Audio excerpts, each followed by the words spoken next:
The wind off the big horns cut through Sheridan like a blade that morning, and Eliza Mercer felt every inch of it. She stood outside Garrett's Mercantile with her basket hanging empty from one arm and her pride hanging by a thread from the other. Inside, through the frosted window, she could see rows of canned goods, sacks of flour, slabs of bacon wrapped in butcher paper. All of it might as well have been on the moon. "No more credit, Mrs. Mercer." That's what Howard Garrett had said 15 minutes ago, his voice flat as a pan. Not cruel, not kind, just final. Eliza hadn't argued. Arguing required leverage, and she had none. Her late husband's homestead was mortgaged to the hilt. The creek that ran beside it froze solid every winter. The few chickens she'd managed to keep alive had stopped laying weeks ago. And Owen, her 7-year-old boy with his father's dark eyes and his mother's stubborn chin, had gone to bed hungry last night and woken the same way this morning. She'd walked 3 miles into town with the last of her hope tucked inside that wicker basket, and now she was walking back with nothing. The street was busy despite the cold. Wagons rolled past, their wheels crunching through frozen mud. Men in heavy coats moved between the saloon and the land office. Women in finer dresses than Eliza had ever owned stepped carefully along the boardwalk, their gloved hands clutching parcels tied with string. No one looked at her. That was the unspoken mercy of poverty in a place like Sheridan. People didn't stare. They just looked past you, through you, as if you were a ghost already. Eliza pulled her shawl tighter and started walking. She made it 4 steps before she felt it, that prickling awareness that someone was watching. She stopped. Across the street, leaning against the post outside the telegraph office, stood a man she recognized instantly, even though she'd never spoken to him in her life. Beckett Kane. Everyone in the territory knew Beckett Kane. He owned Cane Ridge Ranch, a sprawling operation that stretched across 15,000 acres north of town. Cattle, horses, timber rights, water rights, the kind of wealth that didn't just buy comfort, it bought influence. Politicians came to him. Bankers deferred to him. And when he rode into Sheridan, people moved aside without being asked. He wasn't a tall man, but he carried himself like one. Broad through the shoulders, lean through the waist, with a face carved hard by wind and years and decisions that didn't allow for softness. His coat was fine wool beneath a layer of trail dust, and the gray horse tied beside him was worth more than most of the wagons on this street. And he was looking directly at Eliza. Not past her.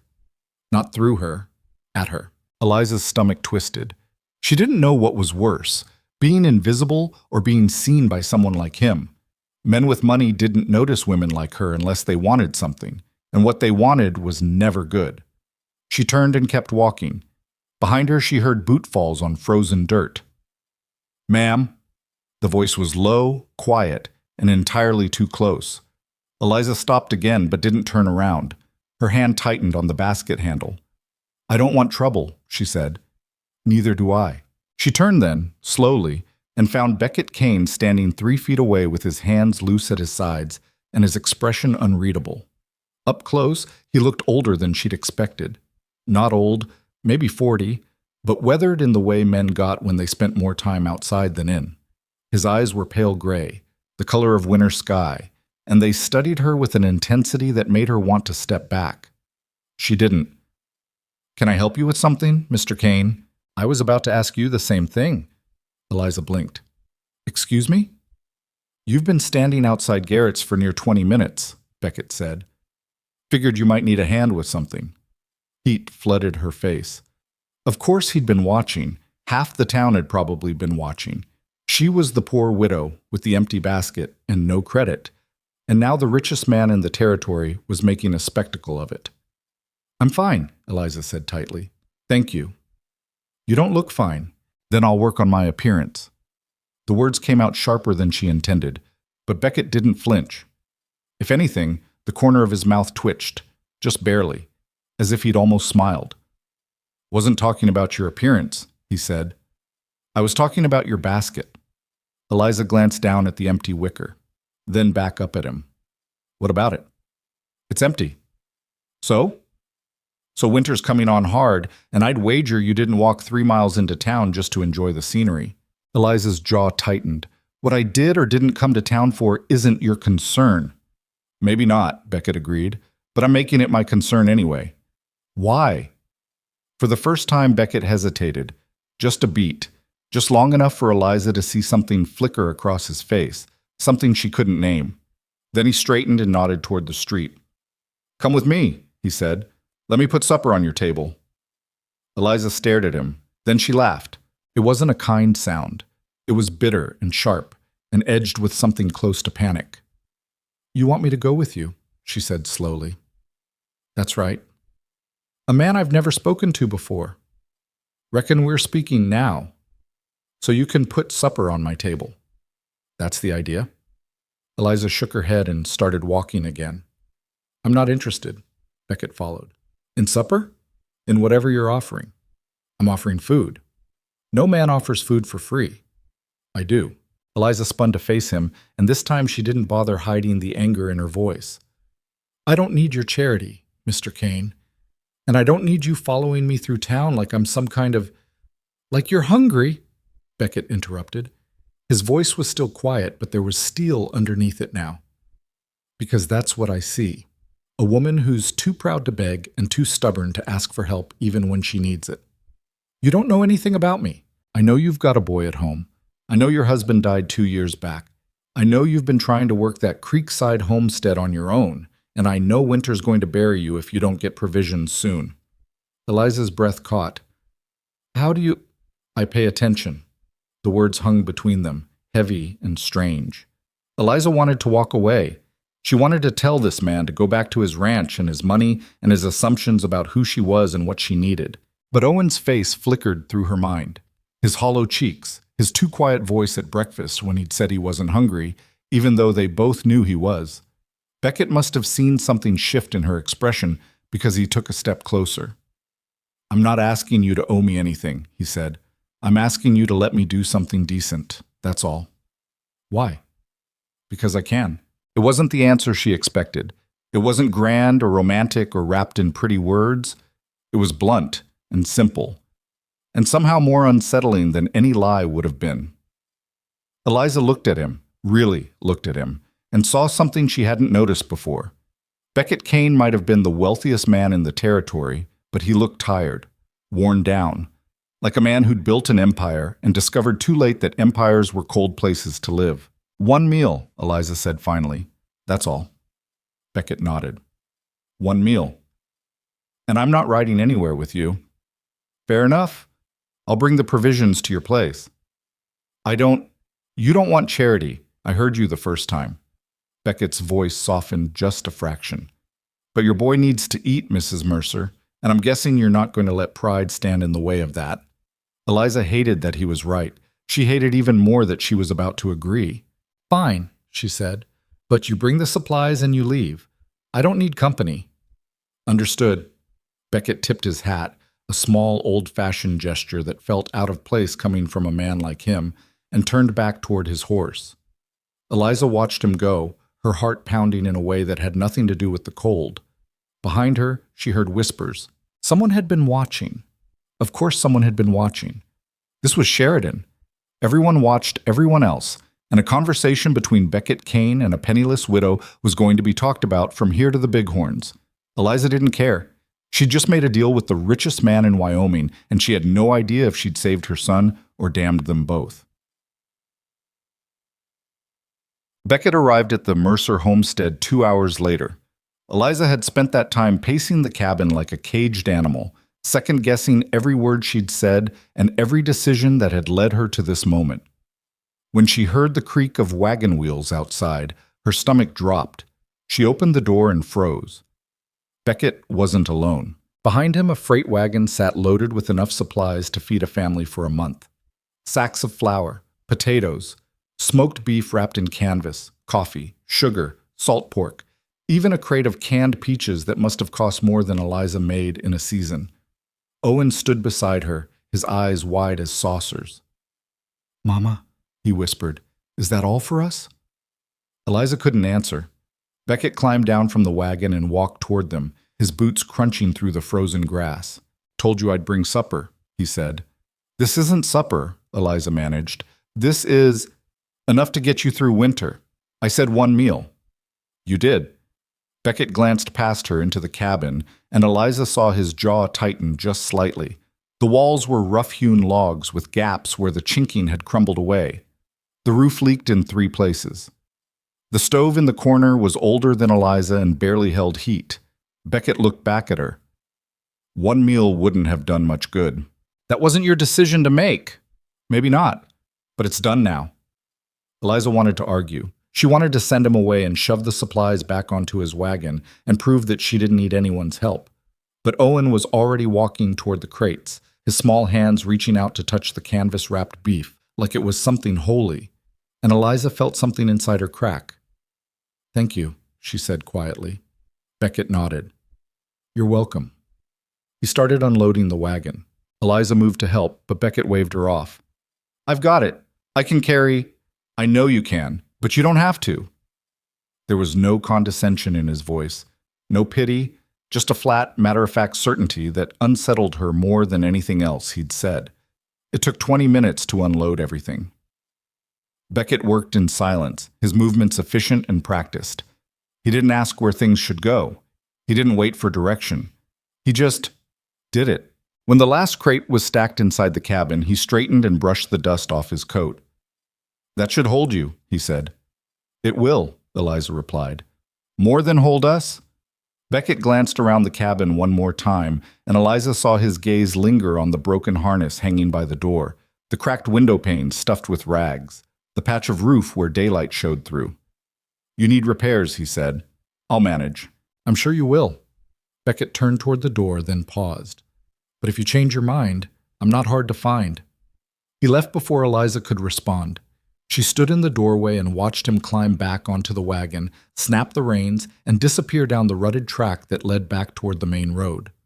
Owen tugged at her sleeve. "Mama," he said, "who was that man?"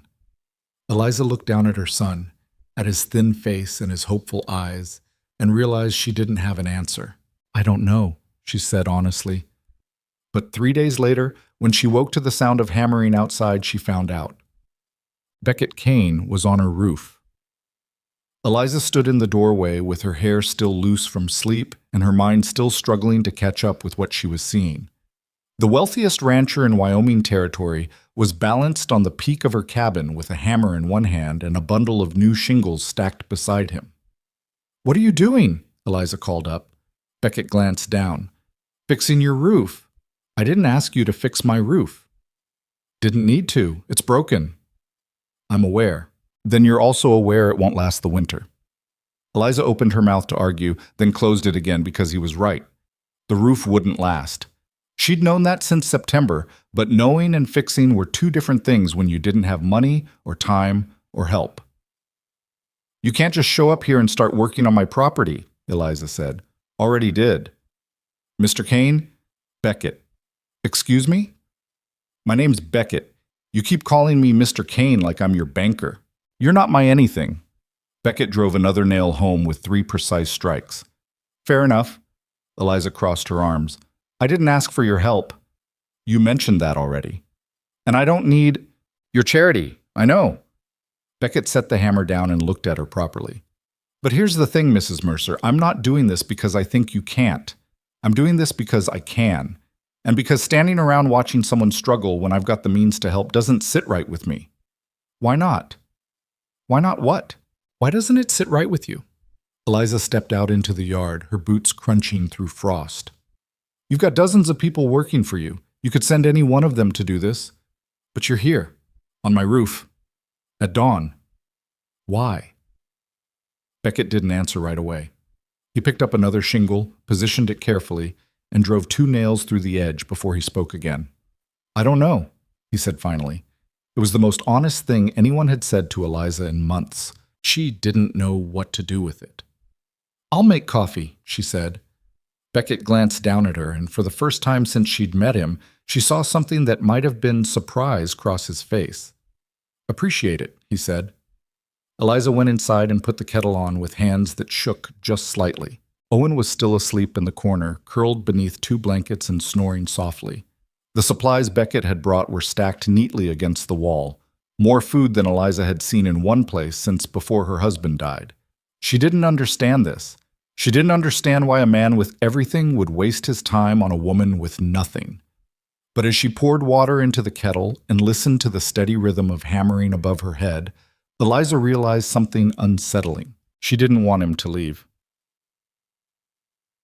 Beckett finished the roof by mid-morning. Eliza brought him coffee twice and biscuits once, and each time he accepted with a quiet "thank you" that felt more genuine than anything Howard Garrett had ever said to her. When he finally climbed down, his coat was streaked with tar and his hands were blistered, but the roof was solid. "That'll hold," he said. "I can see that." Eliza hesitated. "How much do I owe you?" Beckett looked at her like she'd just suggested the sky was green. "Nothing. I'm not taking this for free. You're not taking anything. I'm giving it. That's not how the world works." "Maybe not." Beckett picked up his tools and started loading them back into his saddlebag. "But it's how I work."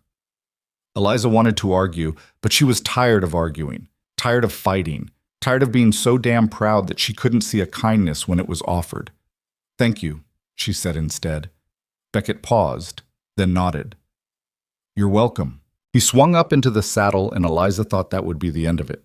But before he could ride away, Owen came running out of the cabin with something clutched in his hand. "Wait!" the boy called.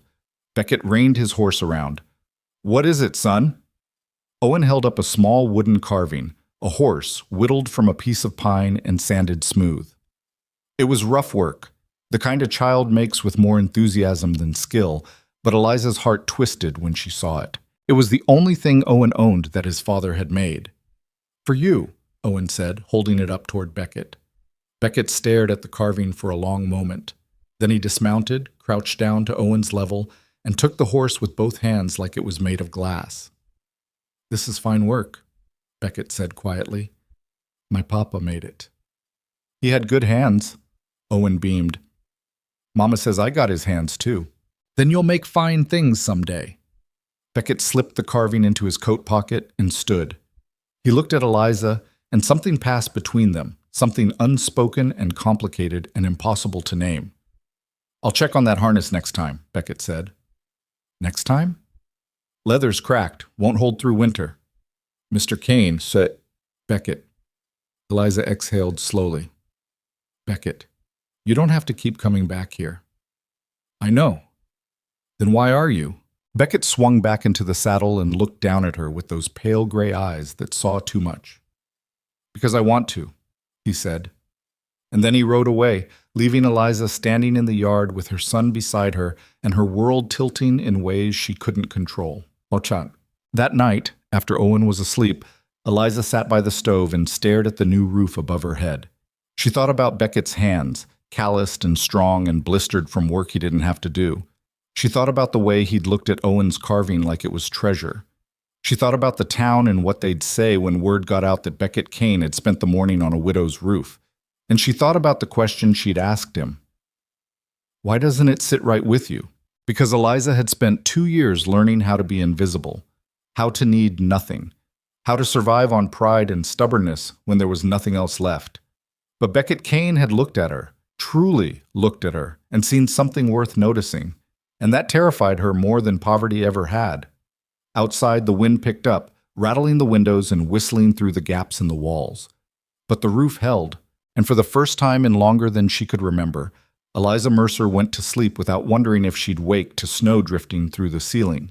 She woke instead to the sound of Beckett's voice outside, talking quietly to Owen about horses and leather and how to fix a harness that wouldn't quit. And despite everything, despite pride and fear and the whispers that would come, Eliza found herself smiling. Beckett came back 3 days later with leather for the harness and stayed until sunset. He came back the following week with fence posts and wire and spent 2 full days repairing the boundary line that had collapsed under snow the previous winter. He came back again after that, and again after that, until his visits stopped being surprising and started being something else entirely, something Eliza didn't have a name for and wasn't sure she wanted to find. The town noticed. Of course the town noticed. Sheridan was small enough that everyone knew everyone else's business and wealthy enough that people had time to care about it. A man like Beckett Kane didn't spend his days working a failing homestead without tongues wagging from the mercantile to the saloon and back again. Eliza heard the whispers every time she went into town. She saw the looks. Some were curious, some were disapproving, and some, the ones that made her skin crawl, were knowing in a way that suggested people had already decided what was happening between her and Beckett, regardless of the truth. Entertaining himself with a poor widow, she'd heard Martha Simmons say outside the church 2 Sundays back. Shameful, really. A man like that should know better. Maybe she's the one doing the entertaining, Constance Hartley had replied, her voice dripping with implication. Widow with a child to feed and a rich man paying attention? Seems convenient. Eliza had walked past without stopping, her face burning and her hands clenched so tight her nails left marks in her palms. She didn't tell Beckett about the whispers. What would be the point? He had to know. A man like him didn't move through the world without understanding how people watched him, judged him, talked about him when his back was turned. But if Beckett heard the gossip, he didn't show it. He just kept coming. And Eliza kept letting him. It was a cold Thursday morning in late November when things shifted. Eliza was outside splitting firewood, a job she hated but couldn't avoid, when she heard hoofbeats on the frozen track. She looked up, expecting to see Beckett's gray horse, but instead found a wagon rolling toward the cabin with 2 men she didn't recognize sitting on the bench. Her stomach tightened. The wagon stopped 20 feet from the cabin, and the driver, a lean man with a narrow face and sharp eyes, climbed down. "Mrs. Mercer?" he called. "That's right. Name's Vernon Hale. This here's my associate, Mr. Pitts." He gestured to the second man, who remained seated and said nothing. "We're representing the Sheridan Land Development Company." Eliza set the axe down but didn't move closer. "I'm not interested in selling." "Didn't say you were." Vernon smiled, but it didn't reach his eyes. "Just thought we'd have a conversation." "About what?" "Your property." "I already told you." "We're prepared to make a very generous offer," Vernon interrupted. "More than generous, given the condition of the land." Eliza's jaw tightened. "My land isn't for sale." "Everything's for sale, Mrs. Mercer. It's just a matter of price." "Not this." Vernon's smile faded slightly. "You're struggling here. Everyone knows it. Winter's coming on hard, and you're barely keeping your head above water. We're offering you a way out." "I don't need a way out." "You sure about that?" Vernon glanced past her toward the cabin. "Because from where I'm standing, it looks like you could use all the help you can get." "I appreciate the concern," Eliza said, her voice flat. "But my answer's still no." Vernon exchanged a look with Pitts, then he pulled a folded paper from his coat pocket and held it out. "At least look at the offer. You might change your mind." "I won't." "Mrs. Mercer, you need to leave." Vernon's expression hardened. "We're trying to help you." "By taking my home?" "By giving you money for land that's not worth the trouble it's causing you." Vernon took a step closer, and Eliza's hand moved instinctively toward the axe handle. "You've got a boy to think about, a boy who deserves better than this." "Don't," Eliza said quietly. "Don't you dare talk about my son." "I'm just saying." "I know what you're saying, and I'm telling you to get off my property before I make you regret coming here." Vernon stared at her for a long moment. Then he folded the paper and tucked it back into his coat. "Think about it," he said. "We'll be back." "Don't bother." Vernon climbed back onto the wagon, and Pitt snapped the reins without a word. They rolled away down the track, leaving Eliza standing alone in the cold with her heart pounding and her hands shaking. She didn't know who the Sheridan Land Development Company was, but she had a pretty good idea why they'd come. Beckett arrived less than an hour later and found her still standing in the yard, staring at the spot where the wagon had been. "What happened?" he asked, swinging down from his horse. "Nothing." "Eliza." It was the first time he'd used her first name, and the sound of it in his voice made something twist in her chest. "Some men came by," she said. "Wanted to buy the land." Beckett's expression went very still. "What men?" "Vernon Hale. Said he was with the Sheridan Land Development Company." "What did you tell him?" "I told him no." And he said he'd be back." Beckett was quiet for a moment. Then he said very carefully, "This is my fault." "How is it your fault?" "Because people see me here. They see me working your land, helping with repairs, spending time with you and Owen. and they're drawing conclusions. Let them. It's not that simple. Beckett rubbed a hand across his jaw. Men like Vernon Hale don't show up at a struggling homestead offering money unless they think there's profit in it. And right now, the only reason your land looks profitable is because I'm here. Eliza felt something cold settle in her stomach. You think he's trying to buy my land because he thinks you're interested in it? I think he's trying to buy your land because he knows I'm interested in you. The words hung between them, heavy and undeniable. Eliza's breath caught. Beckett, I'm not blind, Eliza, and neither are they. Beckett gestured toward the road. Every time I come here, I'm making you a target. For men like Vernon who think they can profit from it. For gossips who think they know what's happening between us. For people who see you as weak and me as foolish. I don't care what people think. Maybe you should. Why? Eliza stepped toward him, anger sparking in her chest. Because it's inconvenient for you? Because it's damaging your reputation to be seen with someone like me? That's not what I... Then what are you saying? Beckett looked at her, and for the first time since she'd met him, he looked uncertain, lost, like a man standing at a crossroads with no map and no idea which direction led anywhere worth going. I'm saying I don't know how to do this, he said finally. Do what? Be around you without making things worse. Eliza's anger faltered. You're not making things worse. Vernon Hale showing up here says otherwise. Vernon Hale is a vulture. He would have shown up eventually whether you were here or not. Maybe. Beckett shook his head. But I gave him a reason to show up now. So what are you suggesting? That you stop coming here? That you walk away and let me handle this on my own? I'm suggesting that maybe I'm being selfish. Selfish how? By coming here because I want to, not because you need me to. Eliza stared at him. You think I don't need you?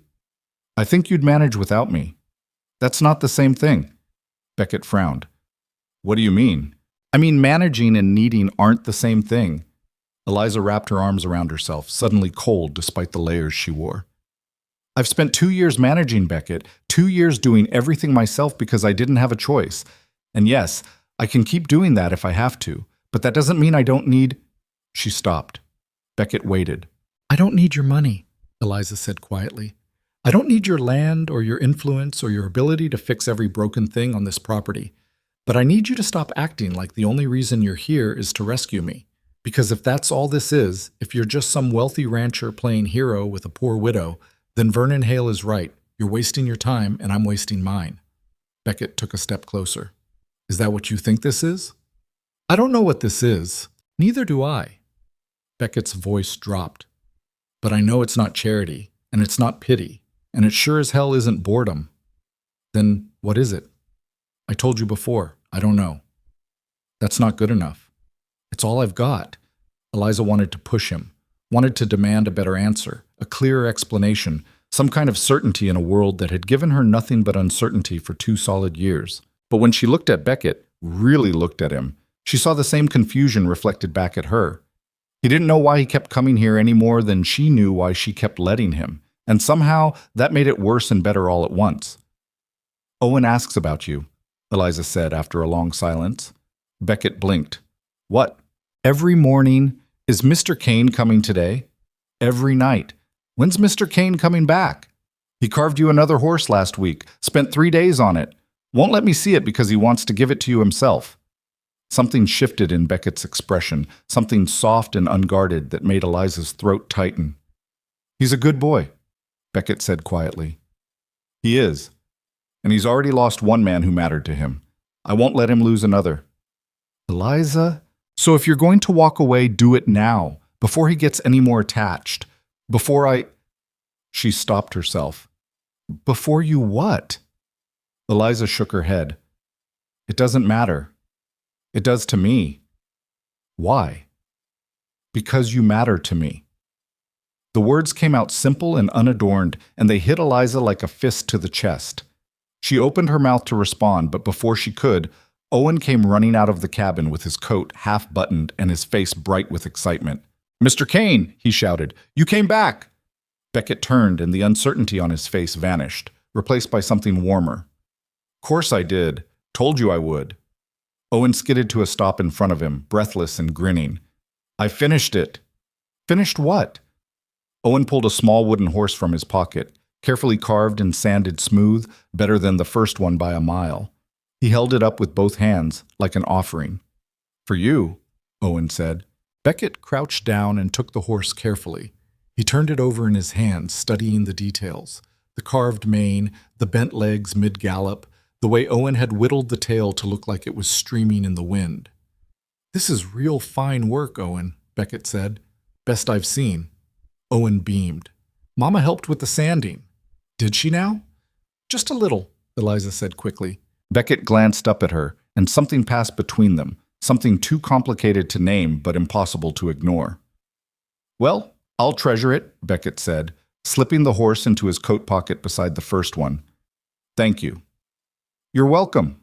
Owen hesitated, then blurted out, "Are you staying for supper?" Eliza's heart stopped. Beckett looked at her, a question in his eyes. And Eliza realized she was standing at her own crossroads. She could say no, could send Beckett away and protect herself and Owen from whatever this was before it became something neither of them could walk away from. Or she could say yes. "We're having stew," Eliza heard herself say. "Nothing fancy, but there's enough if you're hungry." Beckett stood slowly, his eyes never leaving hers. "I'm hungry." Owen whooped and grabbed Beckett's hand, dragging him toward the cabin. And Eliza followed, her heart pounding and her hands shaking and her mind screaming that this was a mistake, even as every other part of her insisted it was exactly right. Supper was awkward at first. The cabin was small, and the table barely fit 3 people. Owen chattered constantly, asking Beckett questions about horses and cattle, and whether it was true that Cane Ridge Ranch had a barn bigger than the Sheridan Land Office. Beckett answered patiently, his voice steady and kind, and Eliza found herself watching the way he looked at her son, like Owen was someone worth listening to instead of a child to be tolerated. It had been a long time since anyone looked at Owen that way. It had been a long time since anyone looked at her that way either. "Your mama makes good stew," Beckett said at one point, and Owen nodded enthusiastically. "She makes everything good, even when we don't got much." Eliza's face flushed. "Owen, it's true. You said so yourself. You said we gotta make do with what we got, and you always make it good." Beckett met Eliza's eyes across the table. "He's right. It's just stew." "No," Beckett said quietly. "It's not." After supper, Owen fell asleep by the stove wrapped in blankets, worn out from excitement and a full stomach. Eliza and Beckett sat at the table in the dim lamplight, the silence between them less awkward now, but still heavy with things unsaid. "Thank you," Eliza said finally, "for staying. Thank you for letting me. Owen likes you. I like him too." Eliza traced a finger along a crack in the table. "He doesn't remember his father much. Not really. Just pieces. The way he smelled, the sound of his voice, but not the man himself." "How long's it been?" 2 years this past summer." "What happened?" "Fever." Eliza's voice was flat. "Came on fast. He was gone in 3 days." "I'm sorry." "Everyone's sorry." Eliza looked up. "But sorry doesn't bring him back, and it doesn't pay the mortgage or fix the roof or put food on the table." "No," Beckett agreed. "It doesn't." So I stopped waiting for sorry to mean something, and I started doing what needed to be done. "You've done a hell of a job." Eliza laughed bitterly. "Have I? Because from where I'm sitting, I'm barely keeping this place together. The land's half wild. The cabin's falling apart. I can't pay my debts. And men like Vernon Hale are circling like I'm already dead." "You're still here," Beckett said. "That counts for something." "Does it?" "Yeah, it does." Eliza wanted to believe him. Wanted to believe that surviving was enough. That just hanging on through sheer stubbornness and will had value beyond the simple fact of still breathing. But she was so tired. Tired of fighting, tired of scraping by, tired of pretending she was strong enough to do this alone when every day proved she wasn't. "Why are you really here, Beckett?" she asked. He didn't answer right away. When he finally spoke, his voice was low and rough. "I told you, I don't know. That's still not good enough." "Then let me tell you what I do know." Beckett leaned forward, his elbows on the table. "I know I've got more money than I'll ever spend. I know I've got land and cattle and men who work for me and people who listen when I talk. I know I built an empire that's supposed to mean something. But I come home to an empty house every night. I eat meals alone. I sit by a fire that's bigger than this whole cabin and feel colder than I've ever felt in my life. And I look around at everything I've built and realize I don't have anyone to share it with. No one who looks at me and sees anything other than money or power or something they can use. Eliza's chest tightened. That's not why I know. Beckett's eyes met hers. That's why I keep coming back. Because I don't care about your money? Because you see me. Not what I own, not what I can do for you. Just me. Eliza didn't know what to say to that. She'd spent so long thinking of Beckett Kane as the wealthiest man in the territory, as someone fundamentally different from her, someone who lived in a world she could never touch, that she'd never considered he might be lonely. But looking at him now, sitting at her broken table in her drafty cabin with firelight catching the gray in his hair and the lines around his eyes, she saw it clearly. Beckett Kane had everything. And somehow that had left him with nothing. I see you, Eliza said quietly, but I don't know what you want me to do about it. I don't want you to do anything. Then what are we doing here? Beckett was quiet for a long moment. Then he stood and reached for his coat. I should go, he said. Panic flared in Eliza's chest. Beckett, it's late, and I've already taken up enough of your evening. That's not... Eliza stood too, her hands clenched at her sides. Don't do that. Do what? Run away the second things get complicated. I'm not running. Aren't you? Beckett stopped with his coat half on and looked at her, and for the first time, Eliza saw something that looked like pain cross his face. I don't know how to do this, Eliza, he said again. I don't know how to be around you without wanting things I've got no right to want. What things? You. This. He gestured at the cabin, at Owen sleeping by the stove, at the table still cluttered with supper dishes. A life that means something beyond ledgers and land deeds and men who call me sir because they're paid to. Eliza's breath caught. You think I can give you that? I think you already have. The words hung in the air between them, fragile and terrifying. Eliza wanted to step forward, wanted to close the distance and touch him, and prove that this wasn't just in her head, that whatever was happening between them was real. But she was afraid.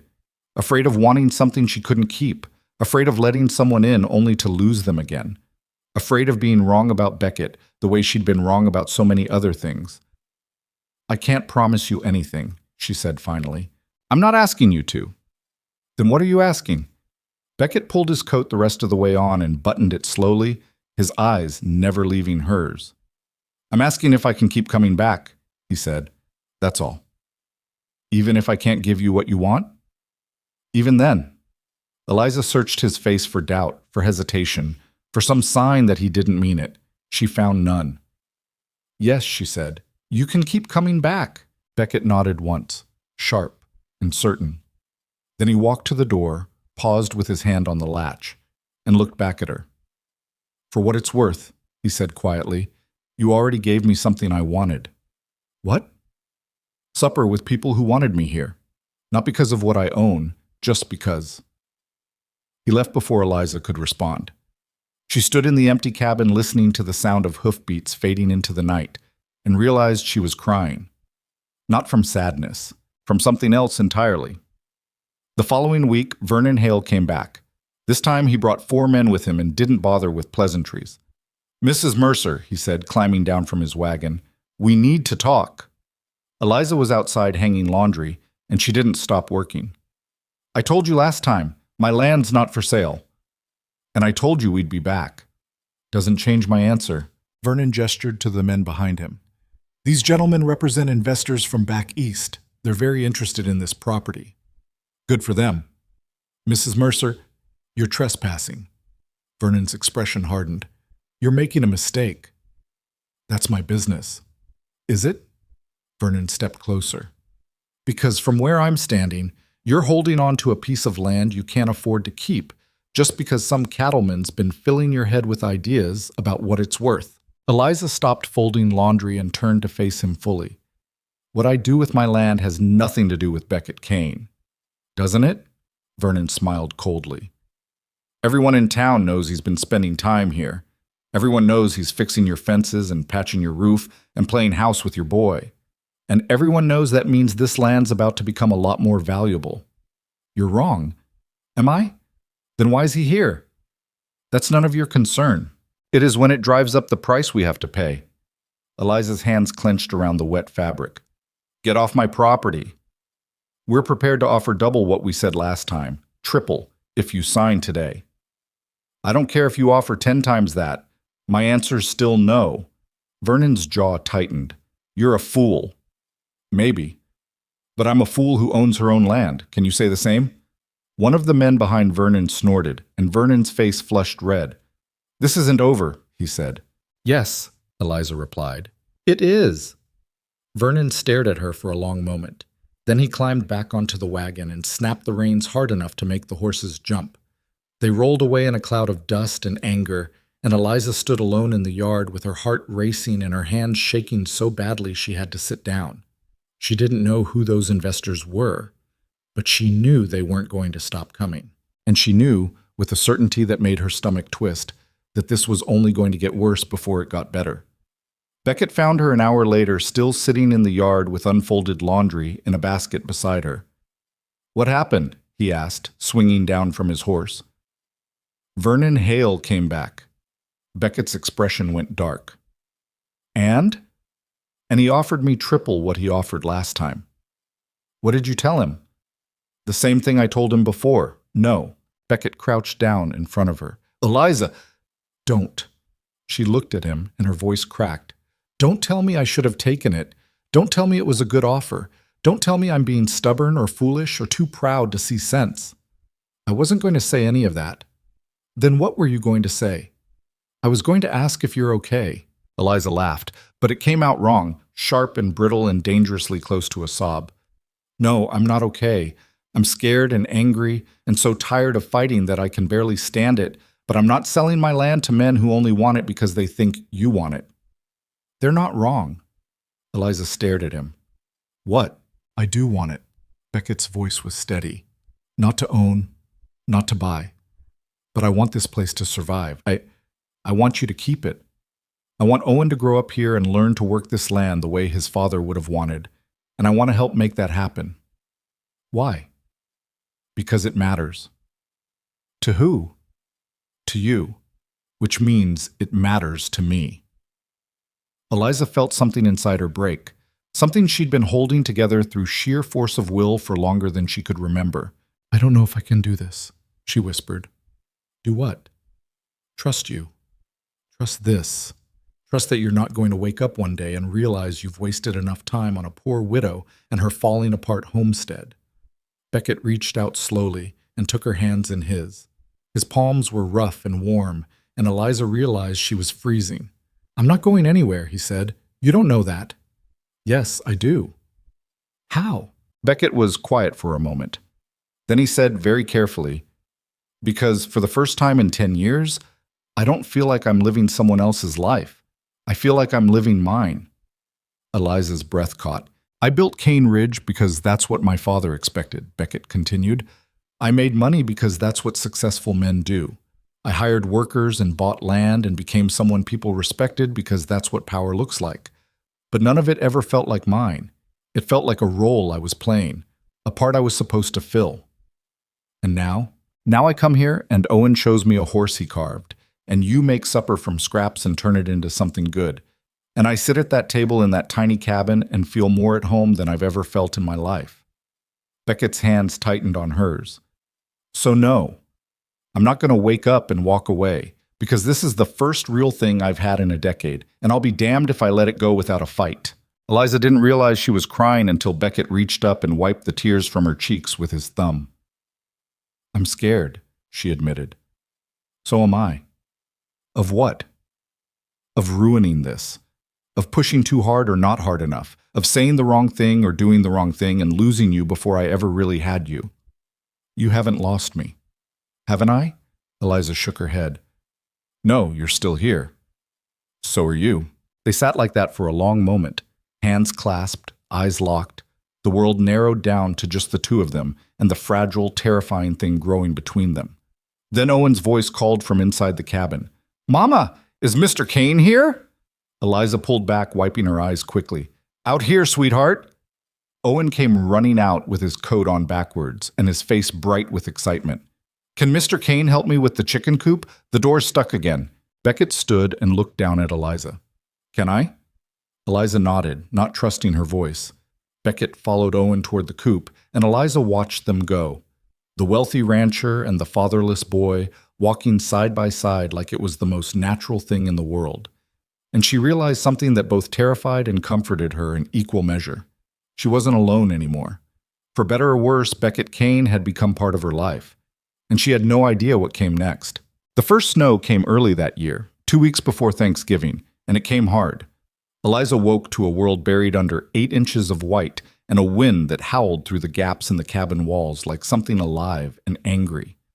She lit the stove with numb fingers and checked on Owen, who was still asleep under every blanket they owned, his breath forming small clouds in the frigid air. The chickens needed feeding, the water barrel had frozen solid, and the woodpile she'd spent October building was already looking smaller than it should.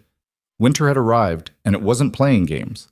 She was outside breaking ice off the water pump when she heard it, the sound of a horse struggling through deep snow.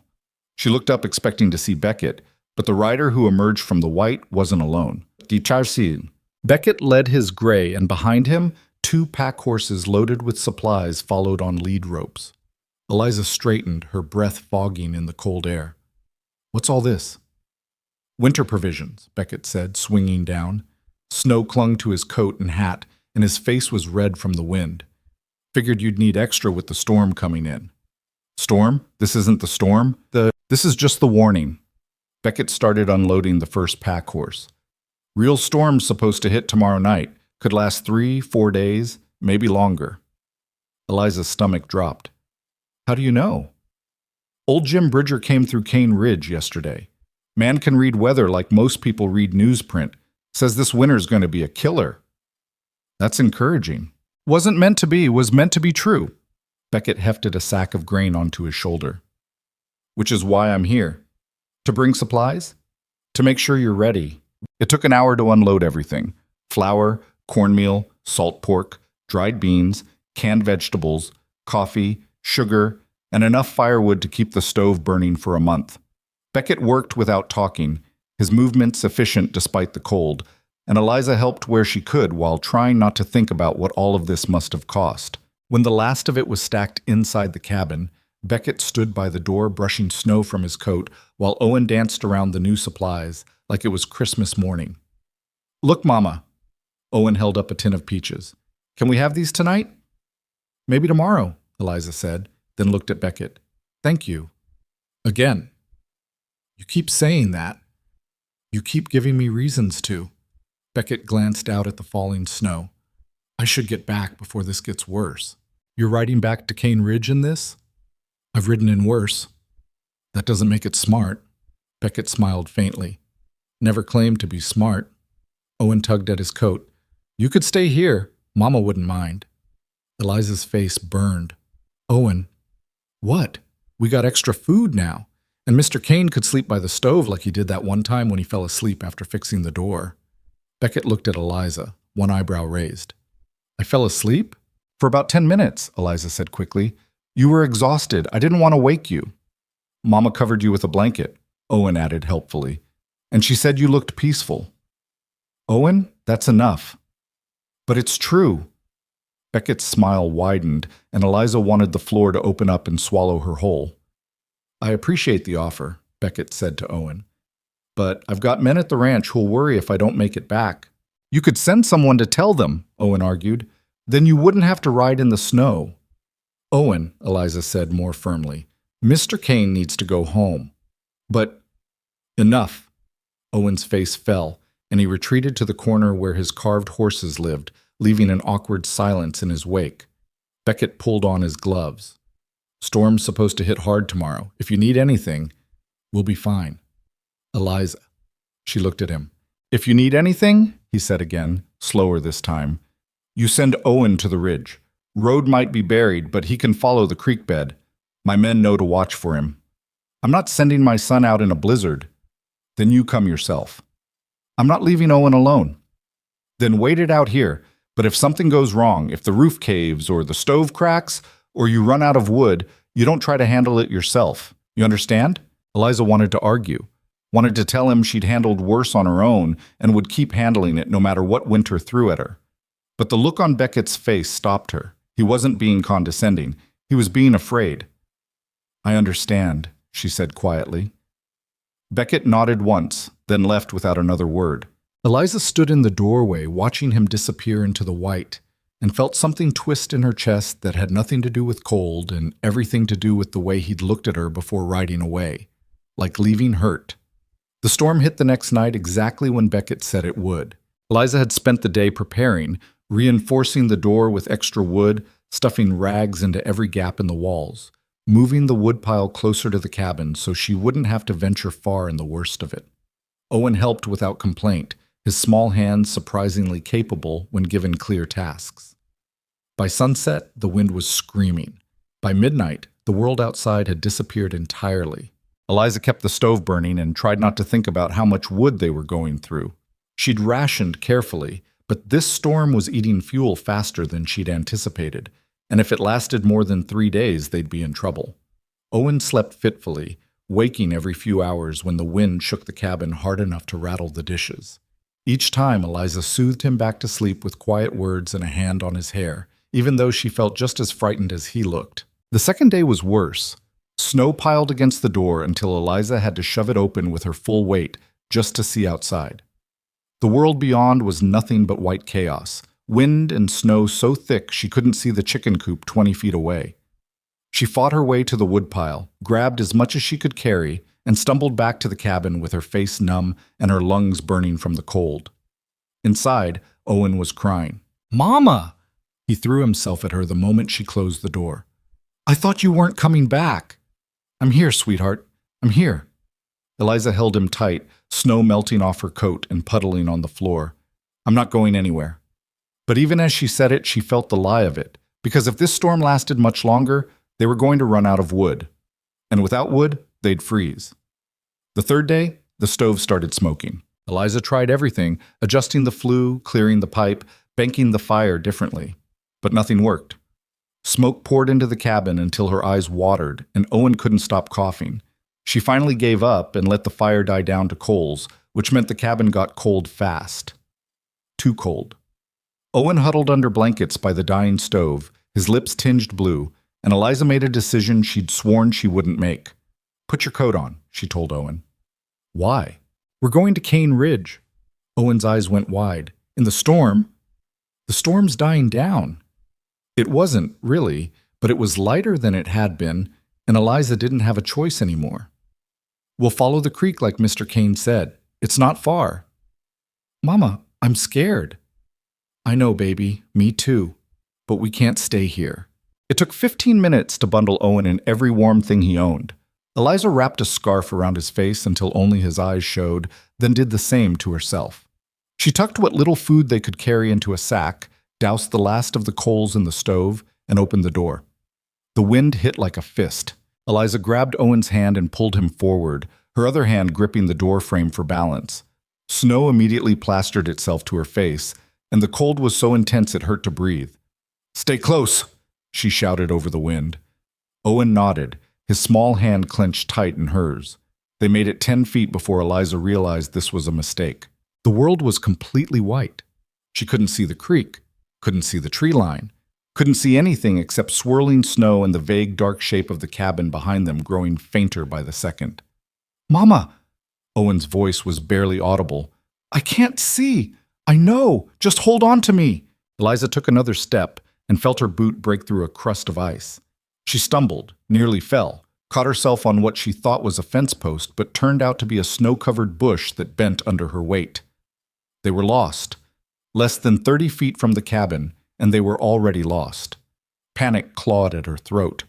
She couldn't go forward. She had no idea which direction forward even was. But she couldn't go back either because she'd already lost sight of the cabin. "Mama?" Owen's voice was small and terrified. "What do we do?" Eliza didn't have an answer, and then she heard it. Hoofbeats. Impossible.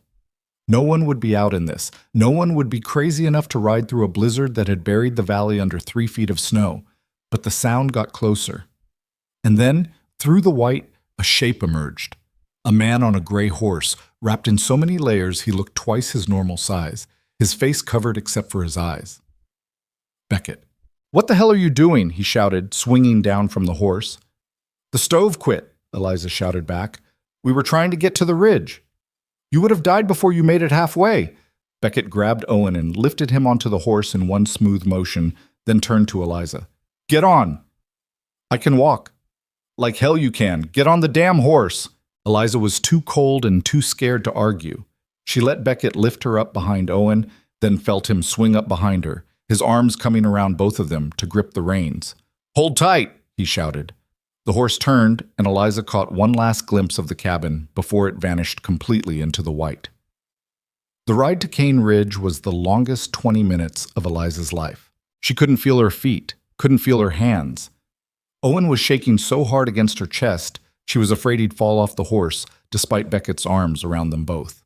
The wind screamed, the snow fell, and Beckett rode through it like a man possessed, his body a solid wall of warmth at her back, and his voice a steady murmur in her ear, telling her to hold on, just hold on. They were almost there. When the ranch house finally appeared through the storm, Eliza nearly wept with relief. Beckett pulled the horse right up to the porch and shouted something she couldn't hear. A door flew open and 2 men rushed out to help. Someone took Owen. Someone else took Eliza. And then she was inside, surrounded by warmth and light and the smell of coffee and wood smoke. She collapsed onto something soft, a chair maybe, or a sofa, and closed her eyes. When she opened them again, Owen was wrapped in blankets by a fireplace big enough to stand in, and Beckett was crouched in front of her with a cup of something hot pressed into her hands. "Drink," he said. Eliza drank. It was coffee laced with something stronger, and it burned all the way down. "Owen?" she managed. "He's fine. One of the men's getting him dry clothes. The cabin can wait." "But Eliza," Beckett's hands closed over hers, steadying the cup.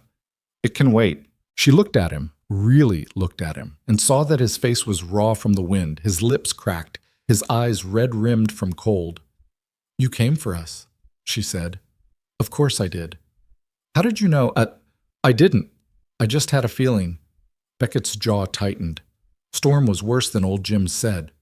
I kept thinking about you out there in that cabin with the wind tearing at it, and I couldn't—" He stopped, shook his head. "I couldn't stay away." "You could have died." "So could you." "I had no choice."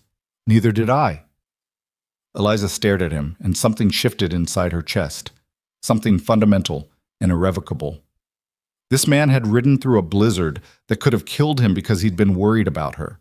Not because she owed him, not because he wanted something from her, just because.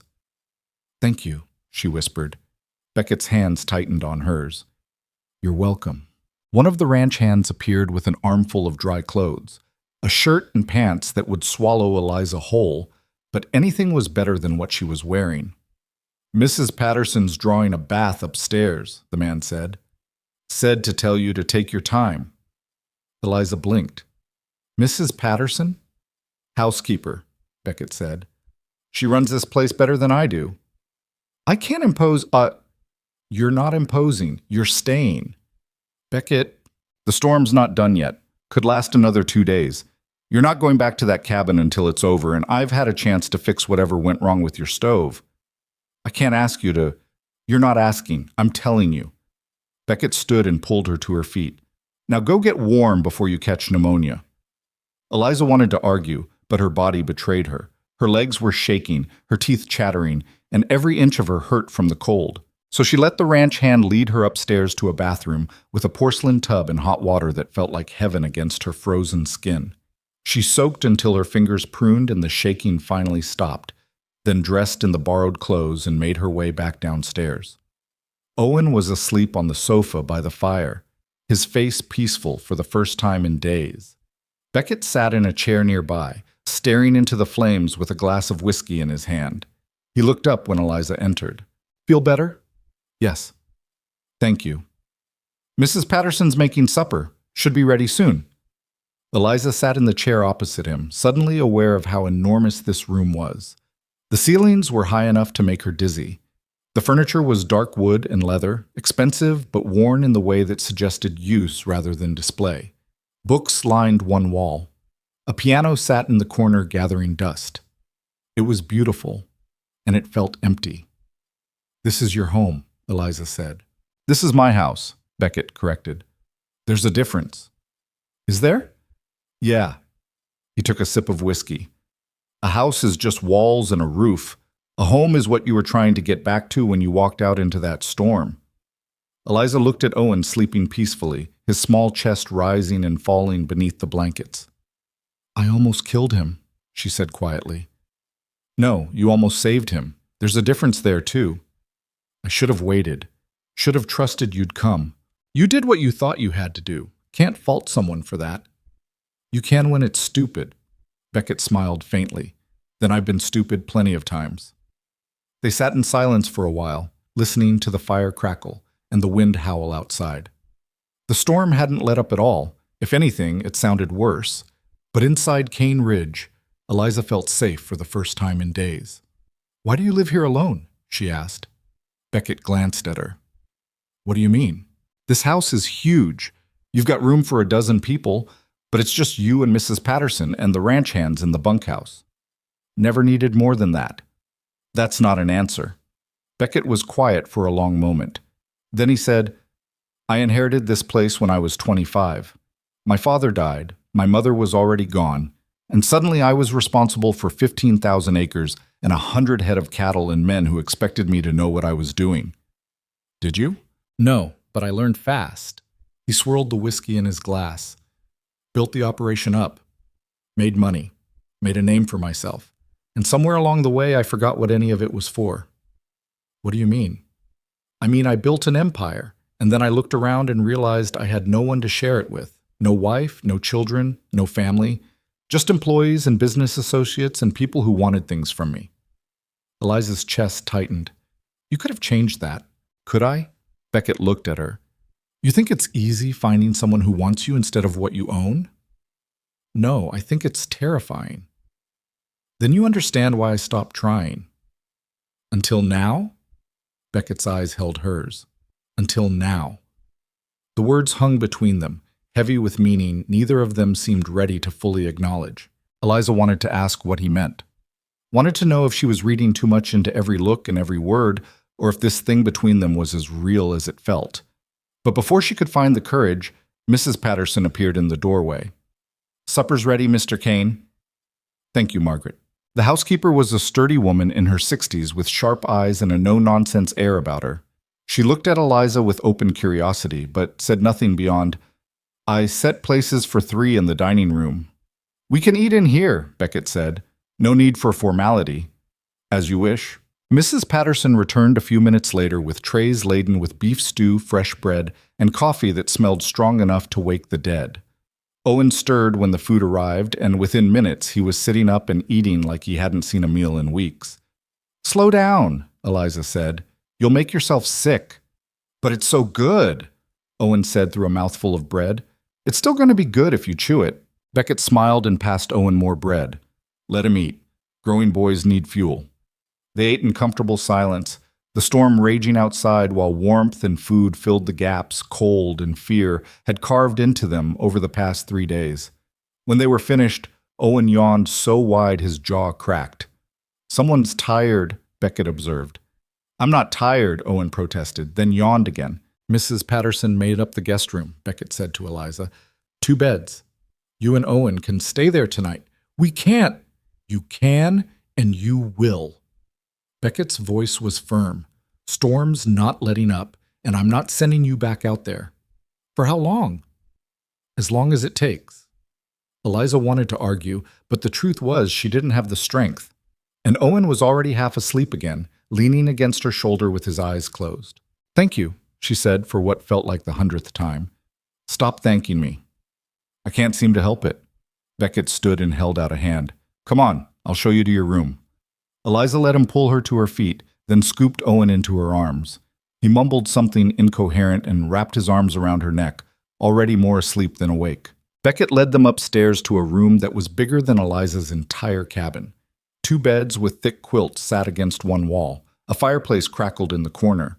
Windows overlooked the valley, though all Eliza could see through them was white. "If you need anything, my room's at the end of the hall," Beckett said. "We'll be fine." Beckett hesitated in the doorway. "Eliza?" "Yes?" "I'm glad you're here. Even though I was stupid enough to walk out into a blizzard?" "Even then." He left before she could respond. Eliza tucked Owen into one of the beds, then sat on the edge of the other and stared at the fire. She was in Beckett Kane's house, sleeping in his guest room, safe and warm while her cabin sat buried in snow with a broken stove and probably a collapsed roof by now. She should have felt grateful. Instead, she felt trapped. Not by Beckett, never by Beckett, but by the situation. By the slow, inexorable realization that she was becoming dependent on him in ways that terrified her. Because what happened when the storm ended? What happened when she went back to her cabin and he went back to his life? What happened when this fragile, impossible thing between them had to face the real world again? Eliza didn't have answers. All she had was the sound of Owen's breathing, the warmth of the fire, and the knowledge that somewhere down the hall, Beckett Kane was probably lying awake asking himself the same questions. The storm lasted 4 more days. 4 days of being trapped in Cane Ridge with nothing to do but eat Mrs. Patterson's cooking, watch Owen explore every corner of the massive house, and try not to think about how easy it would be to get used to this. Beckett spent most of his time working, going over ledgers in his office, meeting with his foreman about the cattle, checking on the horses in the barn despite the weather. But he always appeared for meals, and he always made time for Owen, who followed him around like a devoted puppy whenever he was allowed. On the 3rd day, Eliza found them in the barn. Owen was sitting on a hay bale watching Beckett brush down one of the horses, a big chestnut mare with a white blaze down her face. "She's beautiful," Owen breathed. "She is," Beckett agreed. "Got her from a breeder in Colorado 3 years back. Best cutting horse I've ever owned." "What's a cutting horse?" "A horse that can separate a single cow from a herd. Takes intelligence and speed and a lot of training." "Can I try?" Beckett smiled. "Maybe when you're bigger. Right now, you'd need a stepladder just to reach the stirrups." Owen's face fell slightly, and Beckett seemed to notice. "Tell you what," he said. "How about I teach you to brush her? That's just as important as riding." Owen's face lit up. "Really? Really? Come here." Beckett showed Owen how to hold the brush, how to work with the grain of the horse's coat, how to be gentle but firm. Owen listened with the kind of intense focus children reserve for things they care deeply about, and Eliza felt something crack inside her chest. This was what Owen had been missing. Not just a father, though he'd lost that too, but a man who saw him as someone worth teaching, someone worth time and patience and care. Beckett glanced up and saw Eliza watching. "How long have you been standing there?" he asked. "Long enough." "Am I doing it right, Mama?" Owen called. "Am I brushing good?" "You're doing perfectly, sweetheart." Eliza walked closer, and the mare nickered softly, her dark eyes calm and curious. "She likes you," Beckett said. "How can you tell?" "Ears forward, relaxed posture. If she didn't like you, you'd know." Eliza reached out tentatively and touched the mare's neck. Her coat was warm and smooth, and something about the simple act of touching another living creature made Eliza's throat tighten. "I never learned to ride," she admitted. Beckett looked surprised. "Never?" "My father didn't own horses, couldn't afford them, and after I married, there was never time." "I could teach you." "I'm probably too old to learn." "You're not old." "I'm 32. "That's not old. That's barely started." Eliza laughed despite herself. "You have a generous definition of barely started." "I have a realistic one." Beckett handed the brush to Owen and stood. "If you want to learn, I'll teach you. No pressure, but the offer stands."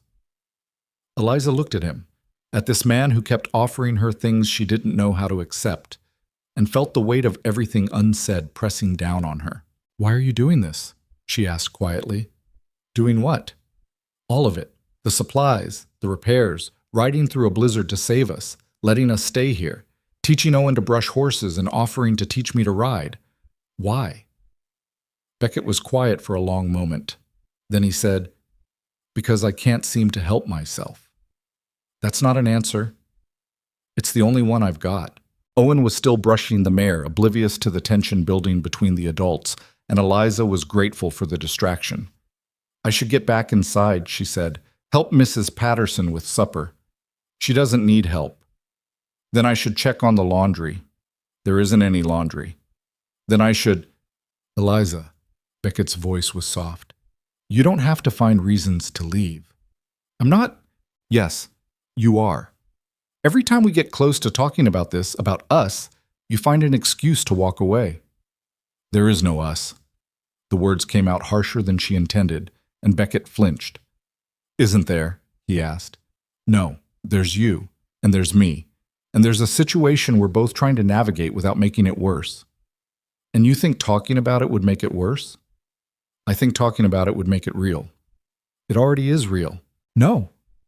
Eliza shook her head. "This is a storm, a temporary situation. When the weather clears, I'll go back to my cabin, and you'll go back to your life, and everything will go back to the way it was." "Will it?" "It has to." "Why?" "Because anything else is impossible." Beckett took a step closer. "Why is it impossible?" "Because you're you and I'm me, and the world doesn't work the way you seem to think it does." "Then how does it work? Men like you don't end up with women like me." "Not in any way that lasts. Not in any way that matters." Beckett's jaw tightened. "You think I'm playing at this? I think you're lonely, and I think I'm convenient.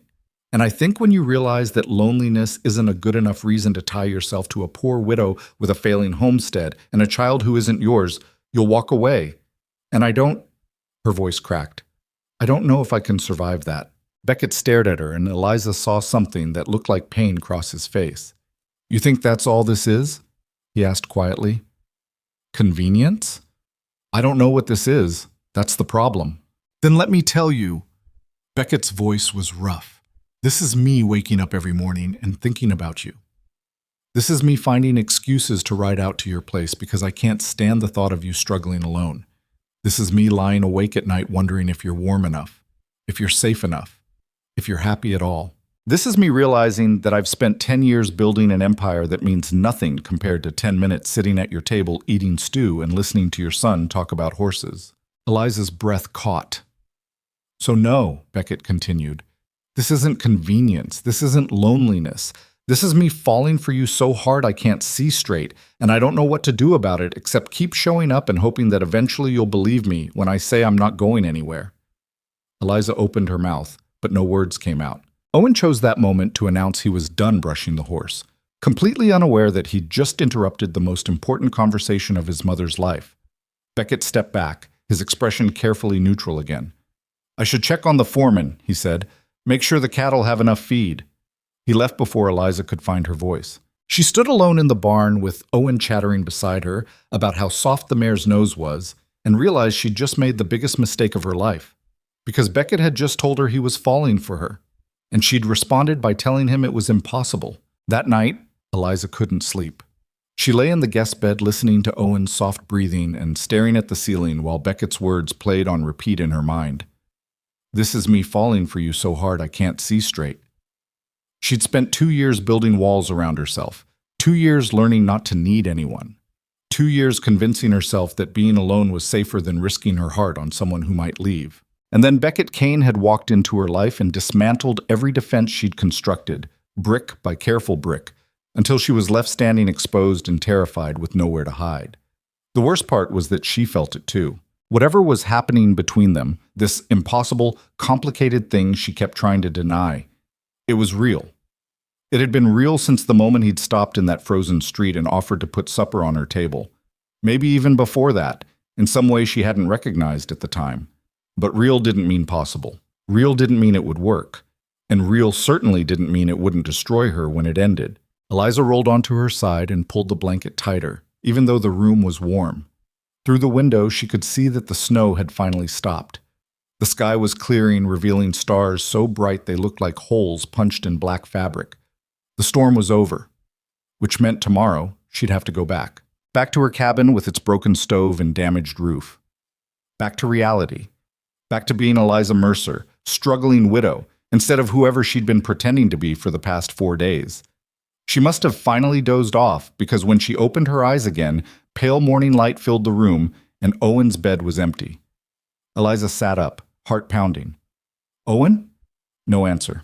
She threw off the blankets and hurried downstairs, her borrowed nightgown tangling around her legs. Voices drifted from the kitchen, Mrs. Patterson's steady murmur, and Owen's excited chatter, and a third voice that made Eliza's chest tighten. She stopped in the doorway. Owen sat at the kitchen table with a plate of eggs and bacon in front of him, talking a mile a minute about something while Mrs. Patterson cooked at the stove. Beckett leaned against the counter with a cup of coffee, listening to Owen with the same patient attention he always gave the boy. He looked tired, like maybe he hadn't slept either. "Mama!" Owen spotted her and waved. "Mrs. Patterson made breakfast, and Mr. Kane says we can go see the cattle today if the snow's not too deep. Does he now?" Eliza met Beckett's eyes across the room. "Only if it's all right with your mother," Beckett said carefully. The distance between them felt like a canyon. "We'll see," Eliza said. "First I need to check on the cabin, see what damage the storm did." "I sent 2 of my men over at first light," Beckett said. "They're working on the roof now." Eliza stiffened. "You had no right." "I had every right. You're staying under my roof. That means I'm responsible for making sure you have somewhere safe to go back to." "I didn't ask you to be responsible for me." "No. You never ask for anything. That's part of the problem." Mrs. Patterson cleared her throat loudly. "Perhaps this conversation would be better suited to somewhere that isn't my kitchen." Beckett pushed off the counter. "You're right. My apologies, Margaret." He looked at Eliza. "My office, if you don't mind." It wasn't really a question. Eliza followed him down the hall to a room lined with bookshelves and dominated by a large desk covered in papers. Beckett closed the door behind them and crossed his arms. "Say what you need to say," Eliza said. "I'm not trying to control you." "Aren't you?" "I'm trying to help. There's a difference." "Not from where I'm standing." Beckett's jaw tightened. "What do you want from me, Eliza? You want me to stop caring whether your cabin falls down in the next storm? You want me to pretend I don't notice when you're struggling? You want me to walk away and let you handle everything alone because that's what you're used to? I want you to stop acting like I'm your responsibility." "Why? Because it scares you. Because it's not real." The words exploded out of her, louder than she intended, and Beckett went very still. "Not real," he repeated slowly. "You don't owe me anything, Beckett. You don't owe Owen anything. And whatever you think you feel, whatever this is, it's not going to last. Men like you don't choose women like me. Not in the long run. Not when reality sets in." "What reality?" "That I come with nothing. No money, no connections, no status. Just debt and a failing homestead and a child who needs more than I can give him. You think I care about any of that?" "I think you should." Beckett stared at her for a long moment. Then he crossed the room and stood so close she had to tilt her head back to meet his eyes. "Let me tell you what I see when I look at you," he said, his voice low and rough. "I see a woman who's survived 2 years that would have broken most people. I see someone who works herself to exhaustion every single day to give her son a home and a life. I see pride and strength and a stubbornness that drives me half crazy because you won't accept help even when you're drowning." Eliza's throat tightened. "Beckett." "I see someone who makes stew out of scraps and turns it into something good. Someone who patches a leaking roof and fixes broken fences and refuses to give up no matter how hard the world pushes back. I see someone who loves her son so much she'd walk through a blizzard to save him, even if it meant dying in the process." "Stop." "Why? Because it makes you uncomfortable to hear that you're worth something? Because it's not true. It is true. And the fact that you can't see it doesn't make it any less real." Eliza shook her head, tears burning in her eyes. "You don't understand." "Then make me understand. I can't let myself believe this. I can't let myself believe you." Her voice cracked. "Because when you leave, and you will leave, it's going to destroy me. And I can't survive being destroyed again." Beckett's expression softened. "Who hurt you this badly?" "What?" "Someone convinced you that you're not worth staying for. Someone made you believe that the only reason a man would be with you is convenience or pity or something temporary." "Who was it?" Eliza looked away. It doesn't matter. It does to me. She was quiet for a long moment. Then she said very quietly, "My husband." Beckett went still. What? Thomas was a good man, a kind man. But he married me because I was there and willing, and it was time for him to settle down. He never loved me. Not really. He loved the idea of having a wife and eventually children, but he didn't love me. How do you know? Because he told me. Not in those exact words, but close enough. Eliza's hands clenched at her sides. He said I was a good partner, a good mother, a good manager of the household, but he never once said I was the person he couldn't live without. I was just the person who was there. Eliza? And when he died, I mourned him. But I also felt relieved, because I didn't have to pretend anymore that I was enough for someone who was only half committed to our life together. Beckett's hands came up to frame her face, gentle but firm, forcing her to look at him. I am not your husband, he said. I know. Do you? Because you keep acting like I'm going to wake up one day and realize you're not worth the trouble, like I'm going to get bored or find someone better or decide that this was all just a mistake. Aren't you? No. His thumbs brushed away the tears she hadn't realized were falling. I'm going to wake up every day and choose you, over and over again, until you believe me. You can't promise that. I can. And I am. Eliza wanted to believe him, wanted it so badly her chest ached with the wanting. But fear was a powerful thing, and it had lived in her bones for so long she didn't know how to let it go. I need time, she whispered. How much time? I don't know. Beckett studied her face for a long moment. Then he dropped his hands and stepped back, and Eliza felt the loss of his touch like a physical blow. Take all the time you need, he said. But I'm not going anywhere. Beckett, I mean it, Eliza. You can push me away. You can tell yourself this isn't real. You can build as many walls as you want, but I'm still going to be here when you're ready to let me in. He left the office before she could respond. Eliza stood alone, surrounded by books and papers and the lingering warmth of his presence, and realized she was making this harder than it needed to be. Because the truth was simple. She was falling for Beckett Kane. She'd been falling for him since the moment he'd shown up on her roof with a hammer and a stubborn refusal to let her struggle alone. And that terrified her more than anything else in the world. The ride back to the cabin was quiet. Beckett drove the wagon with Owen squeezed between him and Eliza on the bench, chattering about the horses and the cattle and whether Mr. Kane would really teach him to ride someday. Beckett answered patiently, but Eliza could feel the tension radiating off him in waves. When the cabin came into view, Eliza's heart sank. The roof had held, barely, but one of the windows had blown in and snow had drifted halfway across the floor inside. The chicken coop had collapsed entirely. And the stove, the source of all their problems, sat cold and dead with a crack running down the side that even Eliza could see meant it was finished. Two of Beckett's ranch hands were working on the roof, and they'd already cleared most of the snow from inside the cabin. But the damage was obvious. It's not as bad as it looks, one of them called down. Isn't it? Eliza asked. Roof's solid now. Window can be replaced, and Mr. Kane said to tell you he's ordering a new stove from Denver. Eliza turned to Beckett. You can't keep doing this. Doing what? Fixing everything, buying everything, acting like I'm a project you need to complete. You're not a project. Then what am I? Beckett climbed down from the wagon and came around to help her down.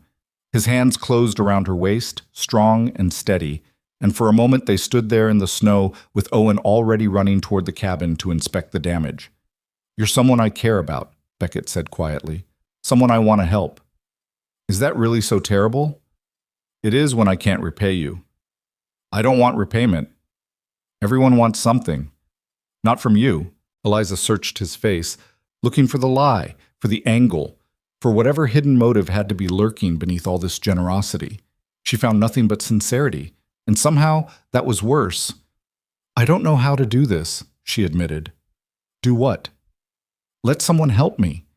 Trust that there's no price attached. Believe that you're not going to hold all of this over my head someday when you want something I can't give. Beckett's hands tightened on her waist. Then let me prove it to you. How? By staying, by showing up every day, by being here until you believe that I mean what I say. And if I never believe it, then I'll still be here. Eliza didn't know what to say to that. She was saved from answering by Owen calling from inside the cabin, his voice bright with excitement despite the damage. "Mama, come look! The supplies didn't get wet!" Beckett released her, and Eliza hurried inside to find Owen standing beside the stacked provisions, grinning like they'd just discovered gold. "See? Everything's fine?" Everything was not fine. The cabin was a disaster. The floor was wet. The broken window let in frigid air. And without a working stove, they couldn't stay here. "Pack up what you need," Beckett said from the doorway. "You're coming back to Cane Ridge. We can't. You can't stay here. Not without heat. New stove won't arrive for at least a week, maybe 2. You'll freeze before then. We'll manage." "No, you won't." Beckett's voice was firm. "And I'm not letting you try. You can't just, yes, I can, and I am. Pack your things. You and Owen are staying at the ranch until this place is livable again." Eliza wanted to argue, wanted to insist she could handle this on her own the way she'd handled everything else for the past 2 years. But Owen was watching her with wide, hopeful eyes, and the cabin was so cold she could see her breath. And Beckett was standing there with that stubborn set to his jaw that said he wasn't backing down no matter what she said. "1 week," she said finally, "however long it takes." "1 week," she repeated firmly, "and then we come back here whether the stove's arrived or not. We'll see. Don't will see me like I'm a child. I'm agreeing to 1 week. That's it." Beckett smiled faintly. 1 week. Understood. It took less than an hour to pack what they needed: clothes, a few of Owen's treasures, the food that hadn't spoiled. Beckett's men finished securing the roof and boarded up the broken window while Eliza and Owen gathered their things.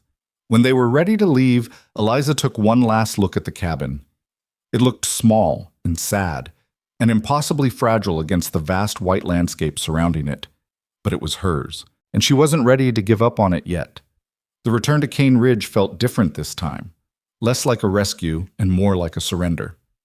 Eliza tried to tell herself it was temporary, 1 week, maybe 2, just until the stove arrived and the cabin was warm enough to inhabit again. But as they pulled up to the ranch house and Mrs. Patterson came out to greet them with warm towels and hot coffee, Eliza felt something inside her shift. This was dangerous. Not because Beckett was dangerous, though in some ways he was, but because it would be so easy to get used to this. To help. To warmth. To not being alone. And when it ended, the loss would be unbearable. That night, after Owen was asleep, Eliza found Beckett in his office going over ledgers. "Can I come in?" she asked from the doorway. He looked up, surprise flickering across his face. "Of course." Eliza stepped inside and closed the door behind her. "I need to say something." "All right. I'm grateful for everything you've done, for saving us from the storm, for fixing the cabin, for letting us stay here. But I need you to understand that this can't be permanent." "Why not?" The question caught her off guard. "What? Why can't it be permanent?" "Because I have a home. A cabin with a broken stove and a leaking roof. It's still mine. It could be ours." Eliza's breath caught. "What are you saying?" Beckett set down his pen and stood. "I'm saying I don't want you to go back there. I'm saying I want you here. You and Owen. Not as guests, not as charity cases, but as family. Beckett, we barely know each other. I know enough. You don't. You know what I've let you see, but you don't know the hard parts, the ugly parts, the parts that drove my husband to settle for me instead of love me. Then let me see them. Why? Because I'm not afraid of your hard parts, Eliza. I'm afraid of losing you before I get the chance to prove that none of them matter." Eliza shook her head. "This is moving too fast." "Is it? We've known each other for 3 months. I've spent more time with you and Owen than I've spent with anyone in years. I know what you look like when you're angry. I know how you sound when you're scared. I know you take your coffee black, and you hate asking for help, and you'd rather starve than accept charity from someone you don't trust. That's not the same as knowing someone." "Then what is?" "I don't know!" The words burst out of her, sharp and desperate. "I don't know what any of this is supposed to look like because I've never had it before. I married a man who was kind but distant. I built a life that was comfortable but empty. And when he died, I thought I was free. But I'm not free. I'm just alone. And I've gotten used to that. I've gotten good at it. And now you're here asking me to give that up and trust you with something I'm not sure I even have to give." Beckett crossed the room and took her hands in his. "What if you do have it?" he asked quietly. "What if you have more to give than you realize? What if the only thing stopping you is fear? Fear is a good reason to stop." "Not always." "How do you know?" "Because I'm afraid too. Terrified, actually, but I'm doing this anyway." Eliza looked up at him. "Doing what?" "Falling in love with you." The world seemed to tilt. "You don't love me," Eliza whispered. "Yes, I do." "You can't. It's too soon." "Then I don't care about timelines." Beckett's hands tightened on hers. "I care about the fact that you make me laugh, that you challenge me when I'm being stubborn, that you've built a life out of nothing and refuse to let the world break you. I care about the way Owen looks at you, like you hung the moon. I care about the fact that for the first time in 10 years, I wake up looking forward to the day instead of just enduring it." "Beckett, you don't have to say it back. You don't have to feel the same way. But I needed you to know. Because I'm done pretending this is anything other than what it is." Eliza stared at him, her heart pounding so hard she could barely breathe. She should pull away, should protect herself, should rebuild the walls he'd torn down and guard her heart before it was too late.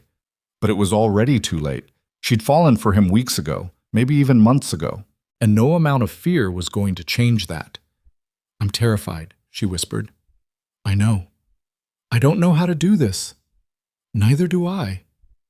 "What if it doesn't work? What if it does?" Eliza searched his face. This man who'd ridden through a blizzard to save her, who'd fixed her roof and taught her son to brush horses, and looked at her like she was worth staying for. And she made a choice. She stepped forward, rose up on her toes, and kissed him. It wasn't graceful, it wasn't smooth, it was clumsy and desperate and flavored with salt from the tears she didn't realize she was crying. But Beckett kissed her back like she was air, and he'd been drowning, his hands coming up to frame her face, gentle despite the intensity. When they finally broke apart, both breathing hard, Beckett rested his forehead against hers. "Was that a yes?" he asked. "It was a maybe." "I'll take it." Eliza laughed through her tears. "You're impossible. So are you. We'll figure it out together." And standing there in Beckett's office with his hands on her face and his heart laid bare, Eliza thought that maybe, just maybe, he was right. Maybe they would figure it out. But 3 days later, everything fell apart. Vernon Hale came back, and this time he brought the sheriff. Eliza was in the kitchen helping Mrs. Patterson prepare lunch when she heard the commotion outside. Raised voices, the sound of horses, and then Beckett's voice, low and controlled in a way that made her stomach drop. She wiped her hands on her apron and moved to the window. 3 men sat on horseback in front of the house. Vernon Hale looked smug, a weasel in a suit who'd finally found the angle he was looking for. Beside him sat a heavy-set man with a badge pinned to his vest, Sheriff Tom Brennan, who Eliza recognized from town. And the third man was someone she didn't know, dressed too fine for Wyoming and carrying himself with the kind of Eastern arrogance that set her teeth on edge. Beckett stood on the porch steps, his arms crossed, and his expression carved from stone. "What's this about, Tom?" Beckett asked. The sheriff shifted in his saddle, looking uncomfortable. "Got a complaint filed, Beck. Have to follow up on it." "What complaint?" Vernon spoke up, his voice carrying across the yard. "Mrs. Mercer's property is in violation of the Homestead Act, abandoned for more than 6 months. That makes it available for claim." Eliza's blood went cold. "That's a lie," Beckett said flatly. "She's been working that land continuously." "Has she?" Vernon pulled a paper from his coat. "Because I have 3 witnesses who will testify the cabin's been empty for weeks. No smoke from the chimney, no livestock maintained, no visible cultivation. Looks abandoned to me." "She's staying here because of the storm damage." "Convenient excuse." Vernon's smile was sharp. "Or maybe she's abandoned her claim to take up residence with you. Either way, the result's the same. The land's forfeit." "Like hell it is." "The law's the law, Mr. Kane." The Eastern gentleman spoke up, his voice smooth and practiced. "I'm James Whitmore, representing the Sheridan Land Development Company. We've filed the proper paperwork to claim the abandoned property. Everything's been done legally. Eliza didn't wait to hear more. She burst through the front door, not caring that she was still wearing her apron or that her hair was half falling from its pins. That land is not abandoned, she said. All three men turned to look at her, and Vernon's smile widened. Mrs. Mercer, how convenient. Perhaps you can explain why you've been living at Cane Ridge for the better part of 2 weeks instead of maintaining your own homestead. I was trapped by the storm. My stove broke.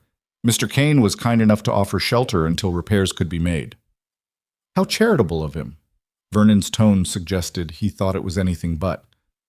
And how long were you planning to stay in his home, exactly? Until my cabin is livable. Which could be months, based on the damage reports I've received. It won't be months. No? Because I've had men watching that property, Mrs. Mercer. No one's been there in days. No work's being done. No maintenance. Nothing that suggests you have any intention of returning. That's because we've been snowed in. Or because you found a wealthier arrangement. Vernon glanced meaningfully at Beckett, and the implication made Eliza's face burn. Beckett took a step forward, and Eliza recognized the deadly calm in his posture. Say that again. Gentlemen, Sheriff Brennan interrupted quickly, let's keep this civil.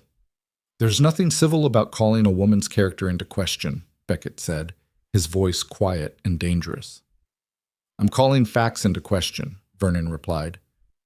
Mrs. Mercer abandoned her claim. That makes it available for purchase. We've filed the proper paperwork, and we're prepared to compensate her for any improvements made to the land. You're not taking her land. It's not her land anymore, Mr. Kane. It's ours. The words hung in the air like a death sentence. Eliza felt the world tilt beneath her feet.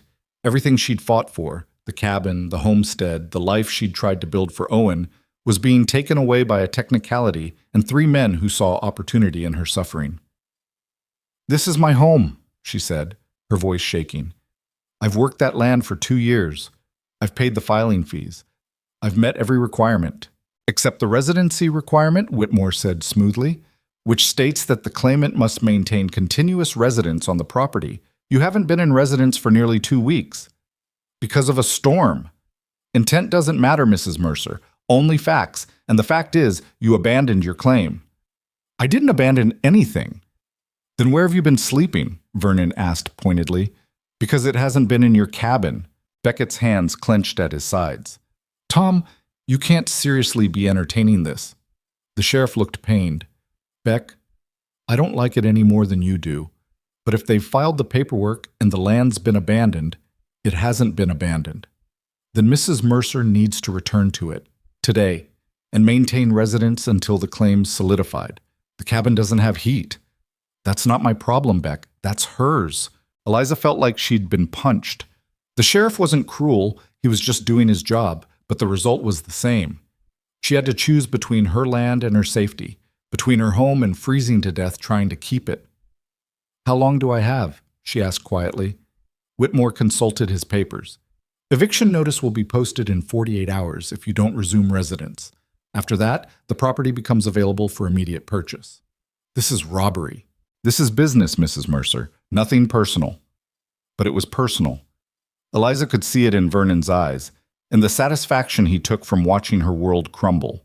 This wasn't about the land. This was about hurting her, about punishing Beckett through her. Get off my property, Beckett said coldly. Gladly. Vernon tipped his hat with mock courtesy. Pleasure doing business with you, Mrs. Mercer. I do hope you'll consider our offer to purchase. It's far more generous than you deserve. The 3 men rode away, leaving Eliza and Beckett standing in the yard with the sheriff looking apologetic and the world collapsing around them. I'm sorry, Beck, Tom said. My hands are tied. I know. The sheriff rode off, and Eliza stood frozen, unable to process what had just happened. Beckett turned to her. We'll fight this. How? I'll hire a lawyer. We'll prove you didn't abandon the claim. We'll show that the storm made it impossible to stay there safely. It won't matter. Eliza's voice was hollow. They filed the paperwork. They have witnesses, and I've been living here instead of there. Because you had no choice. Intent doesn't matter. That man said so himself. Beckett grabbed her shoulders. Then we'll go back. Today. Right now. We'll move you into the cabin and prove you never abandoned it. There's no heat, Beckett, no working stove. Owen and I will freeze. Then I'll buy you a temporary stove. Or we'll bring in a portable heater. Or I'll camp there with you and keep a fire burning around the clock. I don't care what it takes. We're not letting them steal your land. Eliza looked at him, at this man who was willing to fight impossible battles for her, and felt something break inside. This is my fault, she whispered. What? No. I should have stayed at the cabin, should have figured out the stove myself, should have refused your help and handled it alone like I always have. You would have died. Maybe. But at least I'd still have my land. That's not a trade worth making, isn't it? Eliza pulled away from him. That land is all I have, Beckett. It's Owen's inheritance, his future.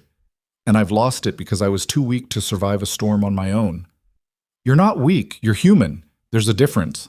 Not in the eyes of the law, apparently. Beckett reached for her again, but Eliza stepped back. I need to think, she said. Eliza, please. Just give me some time to think. She walked back into the house before he could argue, her heart pounding and her mind racing. Vernon Hale had won, unless she could figure out a way to beat him at his own game. That night, Eliza sat in the guest room staring at the wall while Owen slept. She'd spent hours going over every option, every possibility, every angle she could think of to save her land. She could move back to the cabin tomorrow, endure the cold, risk Owen's health, prove she'd never abandoned the claim. But even if she survived, Vernon's witnesses would still testify against her. The paperwork was already filed, and fighting it in court would cost money she didn't have. She could accept Vernon's offer to purchase, take whatever pittance he offered, and walk away. But that felt like surrender, like admitting that men with money could take whatever they wanted from people who had nothing to fight back with. Or she could do the one thing she'd been avoiding since this whole mess started. She could ask Beckett for help, real help. Not fixing a roof or bringing supplies, but using his money and influence to fight this battle for her. The thought made her sick, because if she did that, if she let Beckett solve this problem with his wealth and power, she'd be proving Vernon right. She'd be the poor widow who'd attached herself to a rich man and used him to get what she wanted. And worse, she'd lose the last shred of independence she had left. A soft knock interrupted her thoughts. Come in, she said quietly. Beckett opened the door and stepped inside, closing it gently behind him. Can't sleep? No, neither can I. He sat on the edge of the bed, careful to keep distance between them. I've been thinking. So have I. Let me buy the land from them. Eliza's head snapped up. What? Let me buy it. I'll pay whatever they're asking, triple it if I have to, then I'll deed it back to you, free and clear. No. Eliza, no, I won't let you do that. Why not? Because it proves everyone right. Her voice rose despite her efforts to keep it quiet. It proves that I'm with you for your money, that I'm using you, that everything Vernon said is true. Who cares what Vernon says? I do. I care what people think. I care that my son will grow up hearing whispers about how his mother sold herself to a rich man to keep a piece of land. That's not what this is, isn't it? Eliza stood, pacing the small room. If you buy that land for me, what does that make us? What does that make this thing between us? It makes us people who care about each other, people who help each other. Or it makes me a kept woman and you the fool who's keeping her. Beckett stood too, his jaw tight. I don't give a damn what people call us. Well, I do, because I have to live in this town.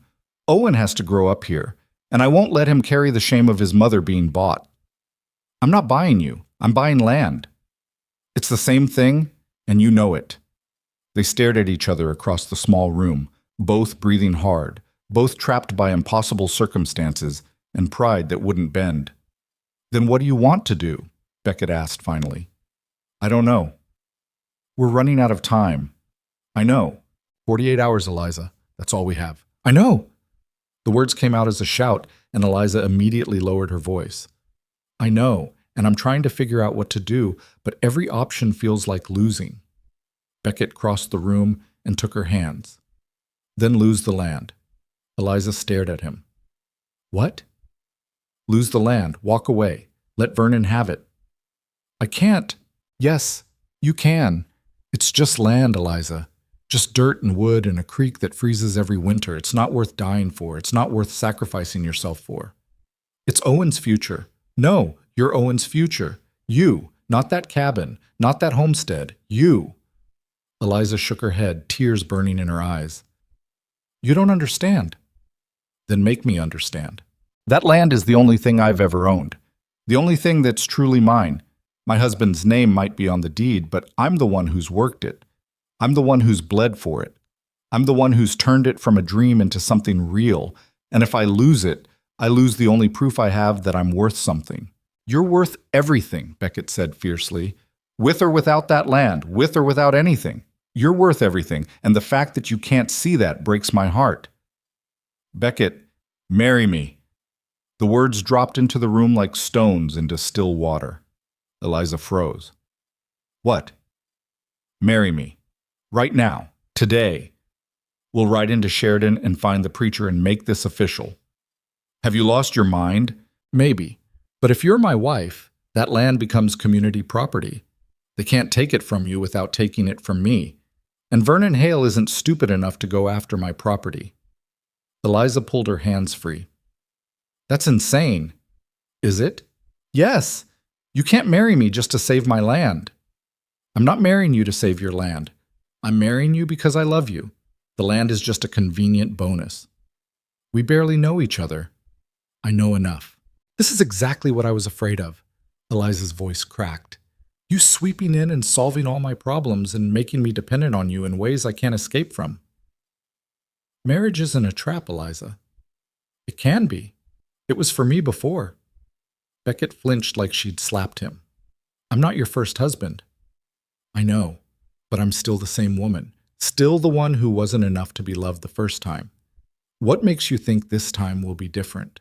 Because I'm not him, Beckett's voice rose. I'm not settling for you. I'm choosing you. And I'll keep choosing you every single day until you believe that you're not just worth staying for, you're worth fighting for. Eliza wanted to believe him, wanted it so desperately she could taste it. But fear was louder than hope, and it screamed that this was a mistake, that marrying Beckett would mean losing herself entirely, that she'd become Mrs. Kane instead of Eliza Mercer, and whatever fragments of independence she still clung to would disappear completely. I can't, she whispered. Beckett stared at her. Can't or won't. Does it matter? Yeah, it does. Eliza looked away. I need more time. We don't have more time. We have 48 hours. Then I guess we're both going to lose. Beckett was quiet for a long moment. Then he walked to the door and paused with his hand on the latch. For what it's worth, he said without turning around, I think you're wrong. I think you're letting fear make your decisions instead of hope. And I think you're going to regret this. Maybe I will. That doesn't make you feel better? No, but it's familiar. And right now, familiar feels safer than anything else. Beckett left without another word, and Eliza stood alone in the guest room with her pride intact and her heart in pieces. The next morning, Eliza woke with a plan. It wasn't a good plan. It probably wasn't even a smart plan, but it was the only one that let her keep both her land and her dignity. She was going back to the cabin. She found Owen at breakfast and pulled him aside. Pack your things, sweetheart. We're going home. Owen's face lit up. Really? Really? But what about the stove? We'll manage without it for a few days. Owen frowned. Mama, it's cold. I know, but we're tough. We'll bundle up and keep the fire going and make do until the new stove arrives. Can Mr. Kane come with us? Eliza's throat tightened. No, baby. This is something we need to do on our own. She found Beckett in his office and told him her plan. He listened without interrupting, his face expressionless. You'll freeze, he said when she finished. Maybe. But I'll still have my land. That's not a trade worth making. It's my trade to make. Beckett stood and crossed his arms.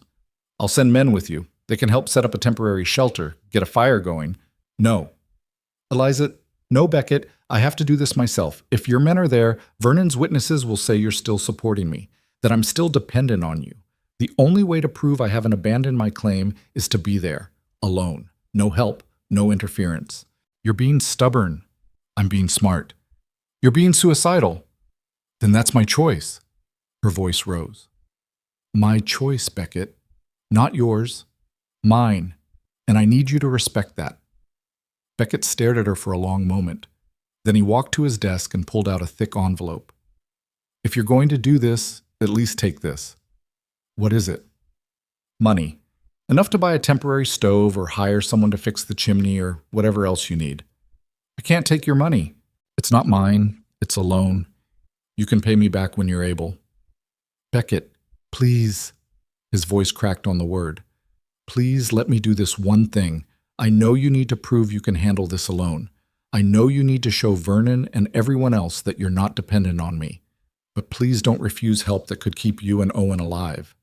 Eliza looked at the envelope, then at Beckett's face, and she saw something there that made her decision easier. Fear. Not fear for himself, fear for her.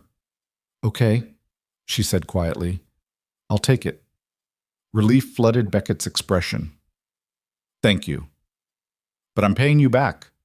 Every cent. I know you will.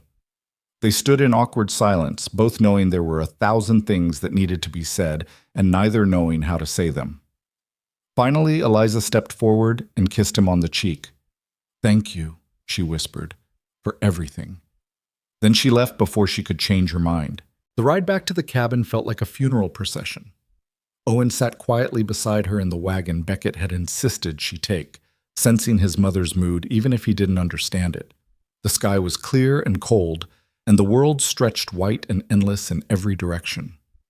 When the cabin came into view, Eliza's heart sank. It looked even worse than she remembered, small and fragile and entirely inadequate against the harsh reality of a Wyoming winter. But it was hers, and she was going to keep it. She spent the rest of the day preparing, built a fire in the fireplace even though it wasn't designed to heat the whole cabin, stuffed every gap in the walls with rags and spare fabric, moved their beds closer to the hearth, opened Beckett's envelope and counted out enough money to buy a small temporary stove from the mercantile. By nightfall, they had heat. Not much, but enough to survive. Owen fell asleep quickly, exhausted from the move and the cold. Eliza sat by the fire watching the flames dance and trying not to think about Beckett sitting alone in his big empty house, wondering if she was all right. She'd made her choice. Now she had to live with it. The second day was harder. The temperature dropped overnight, and the fire ate through wood faster than Eliza had anticipated. She spent most of the day splitting logs and hauling them inside, her hands blistered and her back aching. Owen helped where he could, but he was 7 and small and the work was beyond him. By sunset, Eliza was exhausted, but she'd proven her point. She was here, she was maintaining the property, and Vernon Hale could go to hell. She was banking the fire for the night when she heard hoofbeats outside. Her heart leapt. Beckett, but when she opened the door, she found Sheriff Brennan sitting on his horse with Vernon Hale beside him. Mrs. Mercer, the sheriff said, mind if we have a word? I'm in residence, Eliza said flatly. As you can see. So I do. Tom climbed down from his horse. Can I come in? Eliza stepped aside and the sheriff entered. Vernon stayed outside smirking. Tom looked around his cabin, at the makeshift bedding by the fire, the temporary stove Eliza had installed that morning, the wood stacked high against the wall. You're really doing this, he said. Yes. Eliza, this isn't safe. It's my home. It's a death trap. Tom lowered his voice. Please, be reasonable. You've got a boy to think about. I am thinking about him. I'm thinking about the future he deserves, the land he should inherit. What good is land if you're both dead from cold? We're not going to die. You might. And if you do, it'll be on my conscience. Eliza met his eyes. Then I absolve you. Whatever happens here is my choice, not yours. Tom sighed heavily. You're as stubborn as Beck said you were. He's been talking about me? Came to see me yesterday. Tried to convince me to delay the eviction notice. Said you deserved more time. What did you tell him? Same thing I'm telling you. Law's the law. If you're in residence, the claim stands. If you're not, it doesn't. There's no middle ground. Then it's a good thing I'm here. Tom looked like he wanted to argue, but instead he just nodded. All right, I'll note in my report that you've resumed residence. That should stop the eviction. Thank you. Don't thank me yet. Vernon's not going to give up that easy. Let him try. Tom left, and Eliza closed the door behind him with shaking hands. She'd won. For now. But Vernon's smirk stayed with her long into the night, and she couldn't shake the feeling that this wasn't over. The third day, disaster struck. Eliza woke to Owen coughing. Not the normal morning clearing his throat cough, but deep rattling sounds that came from his chest and made him wince with each breath. Owen? She pressed a hand to his forehead and felt heat radiating from his skin. Baby, how do you feel? Cold, Mama. His voice was rough, barely above a whisper. So cold. Eliza's heart dropped into her stomach. Fever. Owen had a fever. She spent the day trying everything she knew, cool cloths on his forehead, warm broth to keep his strength up, blankets to stop the shivering. But nothing worked. By evening, Owen's fever had climbed higher, and the coughing had gotten worse. Mama? Owen's eyes were glassy. Is Mr. Kane coming? Not tonight, sweetheart. I miss him. I know, me too. Owen coughed again, and Eliza heard fluid in his lungs. Pneumonia. Her son had pneumonia. And it was her fault. She'd brought him back here to prove a point, to save her pride, to show the world she didn't need help. And now Owen was dying because of it. Eliza didn't let herself think. She bundled Owen in every blanket she owned, carried him to the wagon, and drove through the darkness toward Cane Ridge. The ride took 30 minutes that felt like hours. Owen drifted in and out of consciousness, his breathing labored and his skin burning hot against her chest.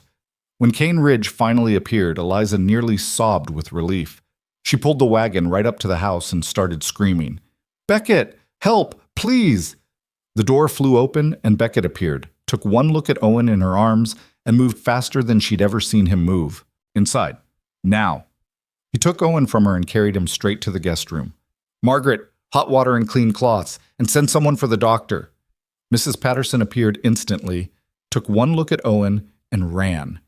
Beckett laid Owen on the bed and started stripping away the layers of blankets. How long has he been like this? Since this morning. Why didn't you come sooner?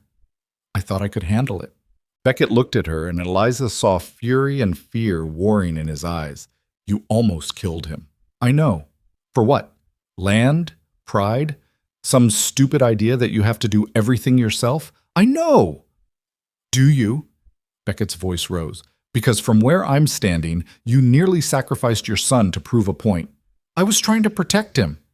By letting him freeze in a broken cabin? By keeping his home? Eliza's voice cracked. By making sure he has something when I'm gone. He doesn't need land, Eliza. He needs you. Alive and whole, and here. Owen coughed weakly, and both of them fell silent. The doctor arrived an hour later, examined Owen, and confirmed what Eliza already knew. Pneumonia, brought on by exposure to cold. Keep him warm, the doctor said, plenty of fluids, and pray. He left medicine and instructions and a look that said he didn't think Owen's chances were good. Eliza sat by Owen's bed and didn't move for 3 days. She bathed his forehead when the fever spiked. She forced medicine down his throat when he could swallow. She held his hand and talked to him even when he couldn't respond. And she prayed to every force in the universe that might be listening that her son would survive the consequences of her pride. Beckett came and went, bringing food she didn't eat and water she barely touched. He didn't lecture her, didn't remind her that this was her fault. He just stayed. On the 4th day, Owen's fever broke. On the 5th day, he opened his eyes and asked for water. On the 6th day, he smiled. And Eliza collapsed beside his bed and cried until she had nothing left. When she finally pulled herself together, she found Beckett in his office. He's going to be okay, she said. I know, Margaret told me. Eliza sat in the chair across from his desk. I'm sorry. For what? For almost killing him. For being stubborn. For thinking I could do everything alone. You're not alone. Beckett's voice was quiet. You've never been alone. You've just been too afraid to admit you needed help. I know. Eliza's hands clenched in her lap. I thought keeping the land meant keeping my independence, my dignity, proof that I was worth something. But I almost lost Owen because of it. And that land, that stupid piece of dirt I've been fighting so hard to keep, isn't worth my son's life.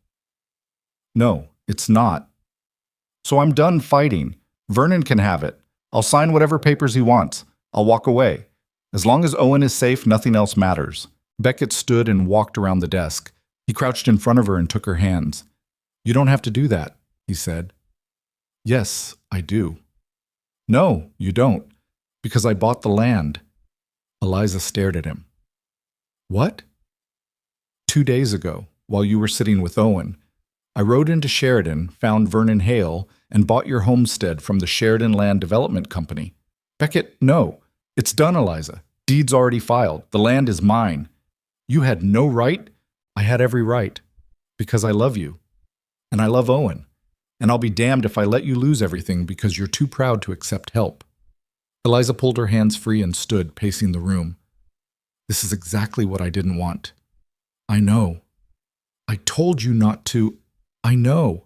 And you did it anyway. Yes. Why? Because someone had to save you from yourself. They stared at each other, both breathing hard, both furious and frustrated, and standing at a crossroads neither knew how to navigate. I can't be with you if you're going to make decisions for me, Eliza said finally. And I can't be with you if you're going to refuse help until it kills you. Then maybe we can't be together at all. The words hung in the air like a death sentence. Beckett's face went very still. Is that what you want? I don't know what I want anymore. Yes, you do. You're just too scared to admit it. Maybe I am. Maybe I'm terrified of letting you in completely because I know what it feels like to be with someone who only half wants me, and I can't survive that again. I'm not half committed, Eliza. I'm all in. I bought your land. I'm offering you my home. I'm asking you to marry me. What more do I have to do to prove I'm not going anywhere? Trust me to make my own choices, even when they're wrong. Beckett was quiet for a long moment. Even if those choices hurt you? Yes. Even if they hurt Owen? Eliza flinched. That's not fair. Neither is asking me to stand by and watch you destroy yourself. They were at an impasse, and both of them knew it. Finally, Beckett walked to his desk and pulled out a paper. The deed to your land. It's in my name now, but I'll sign it over to you. No conditions, no strings. It'll be yours free and clear. Beckett, on one condition. What condition? You marry me. Eliza's breath caught. That's not fair, Life's not fair. But this is the deal. You marry me, and I sign over the deed. You get your land and your independence and the proof you need that you're worth something, and I get you. That's not a fair trade, isn't it? Beckett's eyes held hers. Because from where I'm standing, I'm getting everything I want, and you're getting everything you need. What if it doesn't work? Then we'll figure it out together. What if I'm not enough? You're more than enough. You're everything. Eliza wanted to believe him, wanted to take the risk, wanted to choose hope over fear for the first time in her life. But old wounds ran deep, and trust was the hardest thing she'd ever been asked to give. I need time, she whispered. You have it. Take all the time you need, but the offer stands. Marry me, and I'll give you everything, your land, your independence, a future for Owen, and a partner who'll stand beside you no matter what. He left the deed on the desk and walked out, leaving Eliza alone with the most important decision of her life. She spent the next week helping Owen recover and thinking about what she wanted, what she deserved, what kind of life she could build if she was brave enough to reach for it. Owen recovered quickly, his resilience putting her own fears to shame. He asked about Beckett constantly, and Eliza saw the way his face lit up whenever Beckett visited. Her son had already chosen. The only question was whether Eliza was brave enough to make the same choice. On the 8th day, she found Beckett in the barn grooming the chestnut mare. I have an answer, she said. Beckett set down the brush and turned to face her. All right. Yes. Yes, what? Yes, I'll marry you. Eliza's voice shook. But not because of the land, and not because I need you to save me, but because I love you, and because I'm tired of being afraid. And because Owen deserves to grow up seeing what it looks like when two people choose each other every single day. Beckett crossed the barn in 3 strides and pulled her into his arms. You're sure? He asked against her hair. No, I'm terrified, but I'm sure anyway. He laughed, a sound of pure relief, and kissed her. And Eliza kissed him back, pouring every ounce of fear and hope and desperate, terrified love into it. When they finally broke apart, both breathing hard, Beckett rested his forehead against hers. "I'll sign over the deed tomorrow," he said. "Keep it." "What?" "Keep the deed, or put both our names on it. I don't care. Because I'm done trying to prove I don't need you. I do need you, and that's okay, because you need me too." "I do." "So we'll figure it out together. The land, the cabin, this life we're building, all of it. Together," Beckett agreed. They were married 2 weeks later in the parlor at Cane Ridge, with Owen standing between them and Mrs. Patterson crying in the corner. It wasn't a fancy wedding, no guests from town, no elaborate dress, just a preacher and a promise and two people choosing each other despite every reason fear gave them not to. Afterward, Beckett signed the deed to the homestead over to both of them, joint ownership, equal shares, and Eliza felt something inside her finally settle. This was hers, but it was also theirs, and that made all the difference. They spent the spring rebuilding the cabin, not replacing it with something grand, but strengthening what was already there. New roof, solid stove, reinforced walls, a home that could withstand whatever winter threw at it. Owen thrived under Beckett's patient teaching, learning to ride and work cattle and carve horses that actually looked like horses instead of lumpy blocks of wood. And Eliza learned something she'd never expected, that needing someone didn't make you weak, that accepting help wasn't surrender, and that sometimes the bravest thing you could do was let yourself be loved. Vernon Hale tried to make trouble, spreading rumors, questioning the marriage's legitimacy, suggesting Beckett had been manipulated, but the territory didn't care. People saw the way Beckett looked at Eliza, the way he worked the homestead alongside her instead of replacing it with his own empire, the way Owen called him Pa and meant it, and slowly, grudgingly, Sheridan accepted them. By the following winter, people no longer whispered about the poor widow who'd caught a rich man.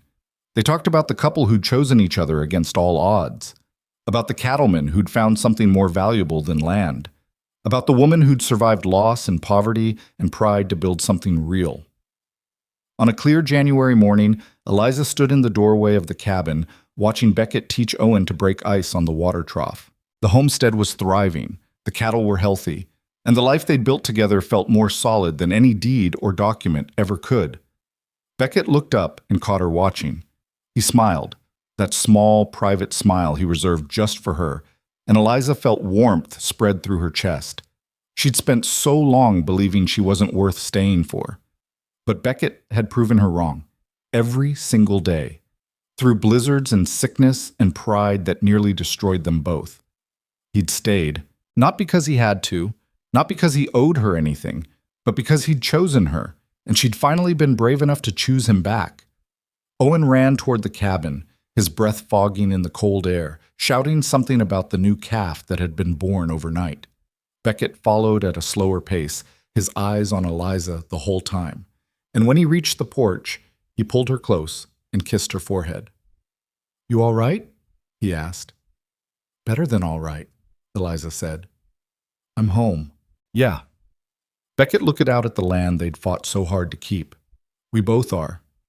And for the first time in longer than she could remember, Eliza believed it. Home wasn't just a place. It was the people you chose and who chose you back. It was the life you built together through storms and fear and the terrifying act of trusting someone else with your heart. It was this, right here, right now, and it was worth every risk she'd taken to find it.